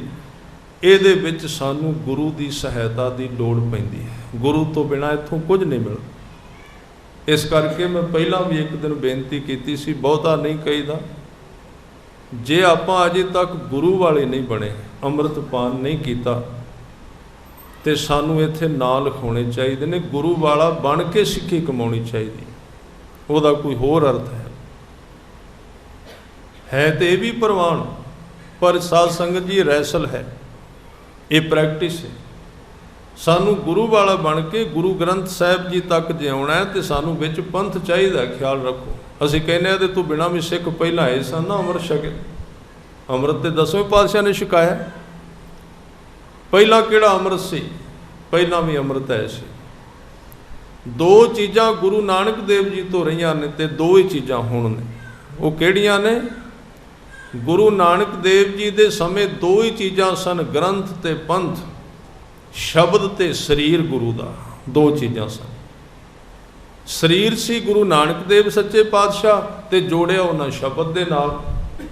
ਸਰੀਰ ਦੇ ਰਾਹੀਂ ਸਿੱਖ ਨੂੰ ਸ਼ਬਦ ਨਾਲ ਜੋੜਦੇ ਸਨ, ਜਪਜੀ ਸਾਹਿਬ ਨਾਲ ਜੋੜਦੇ ਸਨ। ਸਰੀਰ ਉਦੋਂ ਵਿੱਚ ਆ ਗਿਆ ਗੁਰੂ ਨਾਨਕ ਦੇਵ ਜੀ ਦਾ, ਉਹਦੇ ਰਾਹੀਂ ਉਪਦੇਸ਼ ਦਿੱਤਾ ਵੀ ਸਿੱਖਾ ਕਹੋ ਵਾਹਿਗੁਰੂ, ਸਿੱਖ ਸ਼ਬਦ ਨਾਲ ਜੁੜ ਗਿਆ। ਇਸੇ ਤਰ੍ਹਾਂ 9 ਪਾਤਸ਼ਾਹੀਆਂ ਤੱਕ 9 ਸਰੀਰ ਵਿੱਚ ਰਹੇ, ਜਿਨ੍ਹਾਂ ਨੇ ਗੁਰਬਾਣੀ ਨਾਲ ਸਿੱਖ ਨੂੰ ਜੋੜਿਆ ਤੇ ਉਹ ਸਰੀਰ ਕੰਮ ਕਰਦੇ ਰਹੇ। ਪਰ ਜਿੱਦਣ 10ਵੇਂ ਪਾਤਸ਼ਾਹ ਨੇ 5 ਸਿੰਘਾਂ ਤੋਂ ਆਪ ਅੰਮ੍ਰਿਤ ਛਕਿਆ, ਉਹਨਾਂ ਨੂੰ ਅੰਮ੍ਰਿਤ ਛਕਾਇਆ, ਉਸ ਦਿਨ ਤੋਂ ਬਾਅਦ ਕਹਿ ਦਿੱਤਾ ਅੱਜ ਤੋਂ ਬਾਅਦ ਇੱਕ ਸਰੀਰ ਦਾ ਕੰਮ 5 ਸਰੀਰ ਕਰਨਗੇ, 5 ਪਿਆਰੇ ਕਰਨਗੇ। ਜੇ ਬਾਣੀ ਨਾਲ ਜੁੜਨਾ ਤੇ 5 ਕੋਲੋਂ ਤੁਹਾਨੂੰ ਦਾਤ ਲੈਣੀ ਪਏਗੀ। ਔਰ ਉਹਦੇ ਤੋਂ ਬਾਅਦ ਗੁਰੂ ਗੋਬਿੰਦ ਸਿੰਘ ਸੱਚੇ ਪਾਤਸ਼ਾਹ ਜੀ ਦੇ ਕੋਲ ਜੇ ਕੋਈ ਸਿੱਖ ਆਉਂਦਾ ਸੀ ਨਾ, ਜੀ ਮੈਨੂੰ ਨਾਮ ਦੀ ਦਾਤ ਦਿਓ, ਤੇ ਸਤਿਗੁਰੂ ਵੈਸੇ ਉਪਦੇਸ਼ ਦੇ ਦਿੰਦੇ ਸਨ, ਭਾਈ ਜਪਿਆ ਕਰ, ਕਿਉਂਕਿ ਹੈ ਤੇ ਗੁਰੂ ਸੀ ਨਾ, ਬਖਸ਼ਾਂ ਸਨ ਸਾਰੀਆਂ। ਪਰ ਕਹਿੰਦੇ ਸਨ ਪ੍ਰੋਸੀਜਰ ਇਹ ਹੈ ਵੀ 5 ਕੋਲ ਜਾ ਕੇ ਉੱਥੋਂ ਅੰਮ੍ਰਿਤ ਛਕ ਕੇ ਆ, ਫਿਰ ਗੁਰੂ ਕਿਰਪਾ ਕਰੇਗਾ, ਫਿਰ ਬਾਣੀ ਵਸੇਗੀ ਤੇਰੇ ਮਨ ਵਿੱਚ। ਇਸ ਕਰਕੇ 5 ਪਿਆਰੇ ਗੁਰੂ ਦਾ ਰੂਪ, ਗੁਰੂ ਦੇ ਸਰੀਰ ਦਾ ਜਿਹੜਾ ਰੋਲ ਨਿਭਾਉਂਦੇ ਨੇ। ਅੱਜ ਸਾਨੂੰ ਕਈ ਲੋਕ ਇਹ ਕਹਿ ਦਿੰਦੇ ਨੇ ਤੁਹਾਡੇ ਵਿੱਚ ਦੇਹ ਧਾਰੀ ਤੇ ਗੁਰੂ ਹੈ ਨਹੀਂ, ਤੇ ਦੇਹ ਤੋਂ ਬਿਨਾਂ ਤੇ ਦੇਹ ਸ਼ਬਦ ਨਾਲ ਕਿਵੇਂ ਜੁੜੇਗੀ? ਇਹ ਖਿਆਲ ਹੈ, ਠੀਕ ਖਿਆਲ ਰੱਖਣਾ। ਇਸ ਸੱਚਾਈ ਨੂੰ ਅਸੀਂ ਪ੍ਰਵਾਨ ਕਰੀਏ। ਸ਼ਬਦ ਨਾਲ ਜੇ ਦੇਹ ਨੇ ਜੁੜਨਾ ਹੈ ਤੇ ਵਿੱਚ ਦੇਹ ਚਾਹੀਦੀ ਹੈ, ਤਾਂ ਉਹ ਸ਼ਬਦ ਨਾਲ ਜੁੜੇਗਾ। ਇਹਨੂੰ ਧਿਆਨ ਨਾਲ ਸੁਣਨਾ, ਕਿਤੇ ਸ਼ੰਕੇ ਵਿੱਚ ਪੈ ਜਾਣਾ। ਵਿੱਚ ਦੇਹ ਚਾਹੀਦੀ ਹੈ। ਅਸੀਂ ਕਹਿ ਦਿੱਤਾ ਜੀ ਨਹੀਂ, ਅਸੀਂ ਤੇ ਦੇਹ ਧਾਰੀ ਦੀ ਪਰੰਪਰਾ ਖਤਮ ਕਰ ਦਿੱਤੀ। ਅਕਾਲੀ ਮੈਨੂੰ ਇੱਕ ਸੱਜਣ ਇੱਥੇ ਸਿੰਘ ਸਨ, ਚਲੋ ਉਹਨਾਂ ਨੇ ਪਿਆਰ ਨਾਲ ਹੀ ਪੁੱਛਿਆ ਵੀ ਦੇਹ ਧਾਰੀ ਬਾਰੇ ਕੋਈ ਬੋਲੋਗੇ? ਦੇਹ ਧਾਰੀ ਬਾਰੇ ਕੀ ਬੋਲਣਾ ਹੈ? ਅਸੀਂ ਗਲਤ ਰਾਹ ਤੇ ਚਲੇ ਗਏ। ਸਾਨੂੰ ਸਿੱਖੀ ਦੀ ਵਿਆਖਿਆ ਕਰਨੀ ਨਹੀਂ ਆਈ। ਦੇਹ ਸਿੱਖੀ ਵਿੱਚ ਗੁਰੂ ਨਾਨਕ ਦੇਵ ਜੀ ਤੋਂ ਰਹੀ ਹੈ, ਤੇ ਗੁਰੂ ਨਾਨਕ ਦੇਵ ਜੀ ਵੀ ਗੁਰੂ ਗ੍ਰੰਥ ਸਾਹਿਬ ਨਾਲ, ਗੁਰਬਾਣੀ ਨਾਲ ਜੋੜਦੇ ਰਹੇ ਨੇ। 9 ਦੇਹਾਂ ਸ਼ਬਦ ਨਾਲ ਜੋੜਦੀਆਂ ਰਹੀਆਂ। 10ਵੀਂ ਦੇਹ ਨੇ ਵੀ ਸ਼ਬਦ ਨਾਲ ਹੀ ਜੋੜਿਆ। ਪਰ ਜਦੋਂ 10ਵੀਂ ਦੇਹ ਨੇ 5 ਨੂੰ ਅਧਿਕਾਰ ਦੇ ਦਿੱਤਾ, ਉਦੋਂ ਇੱਕ ਦੇ ਥਾਂ ਤੇ 5 ਦੇਹਾਂ ਕੰਮ ਕਰਨ ਲੱਗ ਪਏ। 5 ਪਿਆਰੇ। ਸਾਡੇ ਵਿੱਚ ਵੀ ਦੇਹ ਹੈ, ਸਰੀਰ ਹੈ, ਪਰ ਉਹ ਸਰੀਰ 5 ਪਿਆਰਿਆਂ ਦਾ ਕੰਮ ਕਰਦਾ। 5 ਪਿਆਰੇ ਗੁਰੂ ਗ੍ਰੰਥ ਸਾਹਿਬ ਨਾਲ ਜੋੜਦੇ ਨੇ। ਅੱਜ ਇਹ ਕੰਮ 10 ਪਾਤਸ਼ਾਹੀਆਂ ਆਪਣੇ ਸਮੇਂ ਵਿੱਚ ਕਰਦੀਆਂ ਰਹੀਆਂ। ਜੋੜਿਆ ਉਹਨਾਂ ਵੀ ਗੁਰੂ ਗ੍ਰੰਥ ਸਾਹਿਬ ਜੀ ਦੇ ਨਾਲ। ਇਹ ਨਹੀਂ ਵੀ ਗੁਰੂ ਗ੍ਰੰਥ ਸਾਹਿਬ ਜੀ ਅੱਜ ਗੁਰੂ ਨੇ ਤੇ ਗੁਰੂ ਨਾਨਕ ਦੇਵ ਜੀ ਦੇ ਸਮੇਂ ਗੁਰੂ ਗ੍ਰੰਥ ਸਾਹਿਬ ਜੀ ਗੁਰੂ ਨਹੀਂ ਸਨ, ਫਿਰ ਤੇ ਅੱਜ ਦਾ ਕਨਸੈਪਟ ਅਧੂਰਾ ਰਹਿ ਜਾਏਗਾ। ਫਿਰ ਤੇ ਉਦੋਂ ਗੁਰੂ ਨਾਨਕ ਦੇਵ ਜੀ ਗੁਰੂ ਸਨ, ਅੱਜ ਗੁਰੂ ਗ੍ਰੰਥ ਸਾਹਿਬ ਜੀ ਗੁਰੂ ਹੋ ਗਏ। ਨਹੀਂ, ਗੁਰੂ ਗ੍ਰੰਥ ਸਾਹਿਬ ਜੀ ਪਹਿਲੇ ਦਿਨ ਤੋਂ ਹੀ ਗੁਰੂ ਨੇ। ਇਸੇ ਕਰਕੇ ਜਿੱਦਣ ਗੁਰੂ ਨਾਨਕ ਦੇਵ ਜੀ ਨੇ ਆਨੰਦ ਕਾਰਜ ਕਰਾਉਣਾ ਸੀ, ਕਿਸੇ ਨੇ ਕਿਹਾ ਅੱਗ ਦੇ ਦੁਆਲੇ ਫੇਰੇ ਲੈਣੇ, ਕਹਿੰਦੇ ਨਹੀਂ, ਪ੍ਰੇਮ ਸਮਾਰਗ ਗ੍ਰੰਥ ਵਿੱਚ ਲਿਖਿਆ ਗੁਰੂ ਨਾਨਕ ਦੇਵ ਜੀ ਨੇ ਕਾਗਜ਼ ਦੇ ਉੱਤੇ ਮੂਲ ਮੰਤਰ ਲਿਖ ਕੇ, ਸ਼ਬਦ ਲਿਖ ਕੇ ਤੇ ਚੌਂਕੀ ਤੇ ਸਜਾ ਕੇ ਉਹਦੇ ਦੁਆਲੇ ਫੇਰੇ ਲਏ ਸਨ, ਲਾਵਾਂ ਲਈਆਂ ਸਨ। ਉਦਣ ਸਿੱਧ ਕਰ ਦਿੱਤਾ ਸੀ ਵੀ ਅੱਜ ਤੋਂ ਸ਼ਬਦ ਗੁਰੂ। ਇਸ ਕਰਕੇ ਸ਼ਬਦ ਸ਼ੁਰੂ ਤੋਂ ਗੁਰੂ ਰਿਹਾ ਤੇ ਦੇਹਾਂ ਦਾ ਕੰਮ 10 ਗੁਰੂ ਸਾਹਿਬਾਨ ਨਿਭਾਉਂਦੇ ਰਹੇ। ਤੇ ਜਦੋਂ ਕਾਰਜ ਸੰਪੂਰਨ ਹੋ ਗਿਆ, ਗੁਰੂ ਨੇ ਉਹ ਵਿਗਿਆਨ 5 ਸਿੰਘਾਂ ਵਿੱਚ ਭਰ ਦਿੱਤਾ ਤੇ ਸ਼ਬਦ ਵਿੱਚ ਪਾ ਦਿੱਤਾ। ਉਸ ਤੋਂ ਬਾਅਦ ਕਹਿ ਦਿੱਤਾ ਆਗਿਆ ਭਈ ਅਕਾਲ ਕੀ, ਤਬੈ ਚਲਾਇਓ ਪੰਥ, ਸਭ ਸਿੱਖਣ ਕੋ ਹੁਕਮ ਹੈ, ਗੁਰੂ ਮਾਨਿਓ ਗ੍ਰੰਥ। ਗ੍ਰੰਥ ਨੂੰ ਗੁਰੂ ਮੰਨਿਆ ਜੇ, ਪਰ ਗ੍ਰੰਥ ਗੁਰੂ ਗ੍ਰੰਥ ਸਾਹਿਬ ਜੀ ਤੱਕ ਜਾਣ ਵਾਸਤੇ ਤੁਹਾਨੂੰ ਪੰਥ ਦੇ ਵਿੱਚੋਂ ਲੰਘਣਾ ਪਏਗਾ। ਪੰਥ ਦਾ ਅਰਥ 5 ਪਿਆਰਿਆਂ ਤੋਂ ਅੰਮ੍ਰਿਤ ਛਕਣਾ ਪਏਗਾ। ਇਸ ਕਰਕੇ ਇਹ ਜ਼ਰੂਰੀ ਹੈ। ਸਤਿਗੁਰੂ ਕਹਿੰਦੇ ਆਪਣੇ ਆਪ ਕਿਸੇ ਨੂੰ ਦਾਤ ਦੀ ਪ੍ਰਾਪਤੀ ਨਹੀਂ ਹੁੰਦੀ। ਆਪਨ ਲੀਆ ਜੇ ਮਿਲੈ ਵਿਛੜ ਕਿਉਂ ਰੋਵਨ। ਫਿਰ ਮਨੁੱਖ ਧਰਮ ਦੇ ਜਗਤ ਵਿੱਚ ਕਰਮ ਕਾਂਡ ਕਰਦੇ ਕਰਦੇ ਵਿਛੜਨ ਕਿਉਂ? ਇਹ ਕਿਉਂ ਕਹਿਣ ਵੀ ਕਰੀਦਾ ਬੜਾ ਕੁਝ, ਮਿਲਦਾ ਕੁਝ ਨਹੀਂ। ਸਾਧੂ ਸੰਗ ਪ੍ਰਾਪਤੇ। ਸਾਧੂ ਦਾ ਅਰਥ ਹੈ ਗੁਰੂ। ਗੁਰੂ ਦਾ ਉਹ ਰੂਪ ਜਿਹੜਾ ਦੇਹ ਵਿੱਚ ਹੈ। ਸਾਧੂ ਦੇ ਇੱਥੇ ਅਰਥ ਨੇ ਪੰਜ ਪਿਆਰੇ। ਸਾਧੂ ਸੰਗ ਪ੍ਰਾਪਤੇ, ਜਿਨ੍ਹਾਂ ਨੂੰ ਸਾਧੂ ਗੁਰੂ ਦੀ ਪ੍ਰਾਪਤੀ ਹੋਈ, ਭਾਵ ਜਿਨ੍ਹਾਂ ਨੇ ਪੰਜਾਂ ਦੇ ਰਾਹੀਂ ਗੁਰੂ ਗ੍ਰੰਥ ਸਾਹਿਬ ਜੀ ਤੋਂ ਨਾਮ ਦੀ ਦਾਤ ਲਈ। ਨਾਨਕ ਰੰਗ ਮਾਣਨ, ਉਹ ਵਾਹਿਗੁਰੂ ਦੇ ਨਾਮ ਦਾ ਰੰਗ ਮਾਣਦੇ ਨੇ। ਹਰ ਜੇਠ ਰੰਗੀਲਾ ਤਿਸ ਧਣੀ, ਜਿਸ ਕੈ ਭਾਗ ਮਥਨ। ਜਿਸ ਗੁਰਸਿੱਖ ਦੇ ਮੱਥੇ ਤੇ ਭਾਗ ਨੇ। ਜੇਠ ਦਾ ਮਹੀਨਾ ਜਿਹਦੇ ਵਿੱਚ ਸਭ ਕੁਝ ਝੁਲਸ ਜਾਂਦਾ ਹੈ, ਸਭ ਕੁਝ ਬੇਰੰਗ ਹੋ ਜਾਂਦਾ ਹੈ, ਇਹ ਵੀ ਉਹਦੇ ਵਾਸਤੇ ਰੰਗਾਂ ਦਾ ਭਰਿਆ ਹੈ। ਜਿਹਦਾ ਮਨ ਅਕਾਲ ਪੁਰਖ ਦੇ ਚਰਨਾਂ ਦੇ ਨਾਲ ਜੁੜਿਆ। ਸੋ ਸਾਧ ਸੰਗਤ ਜੀ, ਆਓ 1-2 ਮਿੰਟ ਵਾਸਤੇ ਆਪਾਂ ਕੱਲ ਵਾਂਗੂ ਫਿਰ ਨਾਮ ਨਾਲ ਸਾਂਝ ਪਾਈਏ, ਬਾਣੀ ਨਾਲ ਸਾਂਝ ਪਾਈਏ। ਸਾਰੇ ਪਿਆਰ ਸਹਿਤ ਬੈਠੋ। ਤੇ ਇੱਕ ਬੇਨਤੀ ਮੈਂ ਪਹਿਲਾਂ ਕਰਦਿਆਂ ਵੀ ਗੁਰੂ ਕੇ ਸਿੰਘਾਂ ਵੱਲੋਂ, ਪ੍ਰਬੰਧਕਾਂ ਵੱਲੋਂ ਬੇਨਤੀ ਹੈ ਵੀ ਲੰਗਰ ਤਿਆਰ ਹੁੰਦਾ ਹੈ ਤੇ ਕੱਲ ਕੁਝ ਸੰਗਤ ਅਰਦਾਸ ਤੋਂ ਪਹਿਲਾਂ ਚਲੀ ਗਈ। ਅਰਦਾਸ ਤੋਂ ਪਹਿਲਾਂ ਕਿਸੇ ਨਹੀਂ ਜਾਣਾ। ਅਰਦਾਸ ਹੋਵੇਗੀ ਆਨੰਦ ਸਾਹਿਬ ਪੜ੍ਹ ਕੇ, 2-4-10 ਮਿੰਟ ਦੀ ਗੱਲ ਹੈ। ਅਰਦਾਸ ਤੋਂ ਬਾਅਦ ਹੁਕਮਨਾਮਾ ਹੋਵੇਗਾ। ਹੁਕਮਨਾਮਾ ਸੁਣਨ ਤੋਂ ਬਾਅਦ ਦੇਗ ਵਰਤਦੀ ਹੈ, ਧਿਆਨ ਨਾਲ ਸੁਣ ਲੈਣਾ। ਦੇਗ ਵਰਤਾ ਕੇ ਜਿਹੜੇ ਸਿੰਘ ਨੇ ਪਹਿਲਾਂ ਚਲੇ ਜਾਣ ਲੰਗਰ ਵਿੱਚ। ਤੇ ਜਿੰਨਾ ਚਿਰ ਸੋਹਿਲਾ ਸਾਹਿਬ ਦੀ ਬਾਣੀ ਦਾ ਪਾਠ ਤੇ ਗੁਰੂ ਗ੍ਰੰਥ ਸਾਹਿਬ ਪਾਤਸ਼ਾਹ ਜੀ ਦਾ ਸੋਖਾਸਣ ਹੁੰਦਾ ਹੈ, ਓਨੇ ਚਿਰ ਵਿੱਚ ਬੀਬੀਆਂ ਇੱਥੇ ਰਹਿਣ, ਉਹ ਗੁਰੂ ਸਾਹਿਬ ਜੀ ਦੇ ਦਰਸ਼ਨ ਕਰਨ ਤੇ ਸਿੰਘ ਪ੍ਰਸ਼ਾਦਾ ਉਹਨੇ ਸਮੇਂ ਵਿੱਚ ਛਕ ਲੈਣਗੇ। ਇਸ ਤਰ੍ਹਾਂ ਵੰਡ ਕੇ, ਕਿਉਂਕਿ ਥਾਂ ਇਹ ਥੋੜ੍ਹਾ ਤੇ ਨਹੀਂ ਕਿਹਾ ਜਾ ਸਕਦਾ, ਗੁਰੂ ਕੇ ਥਾਂ ਬਹੁਤ ਹੈ, ਪਰ ਆਪਾਂ ਤਰੀਕੇ ਨਾਲ ਇਹਨੂੰ ਵਰਤ ਕੇ ਸਾਰਾ ਕੰਮ ਸਹੀ ਤਰੀਕੇ ਨਾਲ ਕਰ ਸਕਦੇ। ਸੋ ਇਸ ਤਰ੍ਹਾਂ ਆਓ, ਸਾਰਿਆਂ ਨੇ ਇਸ ਮਰਿਆਦਾ ਵਿੱਚ, ਤਰੀਕੇ ਵਿੱਚ ਰਹਿਣਾ ਔਰ ਪਿਆਰ ਨਾਲ ਵਿਚਰਨਾ। ਭੀੜ ਹੋਵੇ ਤੇ ਕਿਸੇ ਨੂੰ ਇੱਕ ਦੂਜੇ ਦੇ ਅੱਗੇ ਲੰਘਣ ਦੀ ਕੋਸ਼ਿਸ਼ ਨਹੀਂ ਕਰਨੀ। ਸਾਰੇ ਪਿਆਰ ਸਹਿਤ ਜੁੜੀਏ। ਵਾਹਿਗੁਰੂ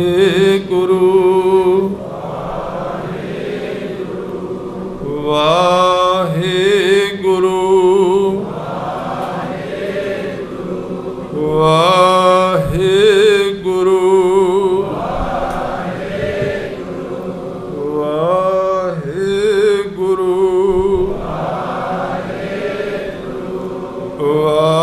ਵਾਹਿਗੁਰੂ ਵਾਹਿਗੁਰੂ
ਵਾਹਿਗੁਰੂ ਵਾਹਿਗੁਰੂ ਜੀ ਕਾ ਖਾਲਸਾ, ਵਾਹਿਗੁਰੂ ਜੀ ਕੀ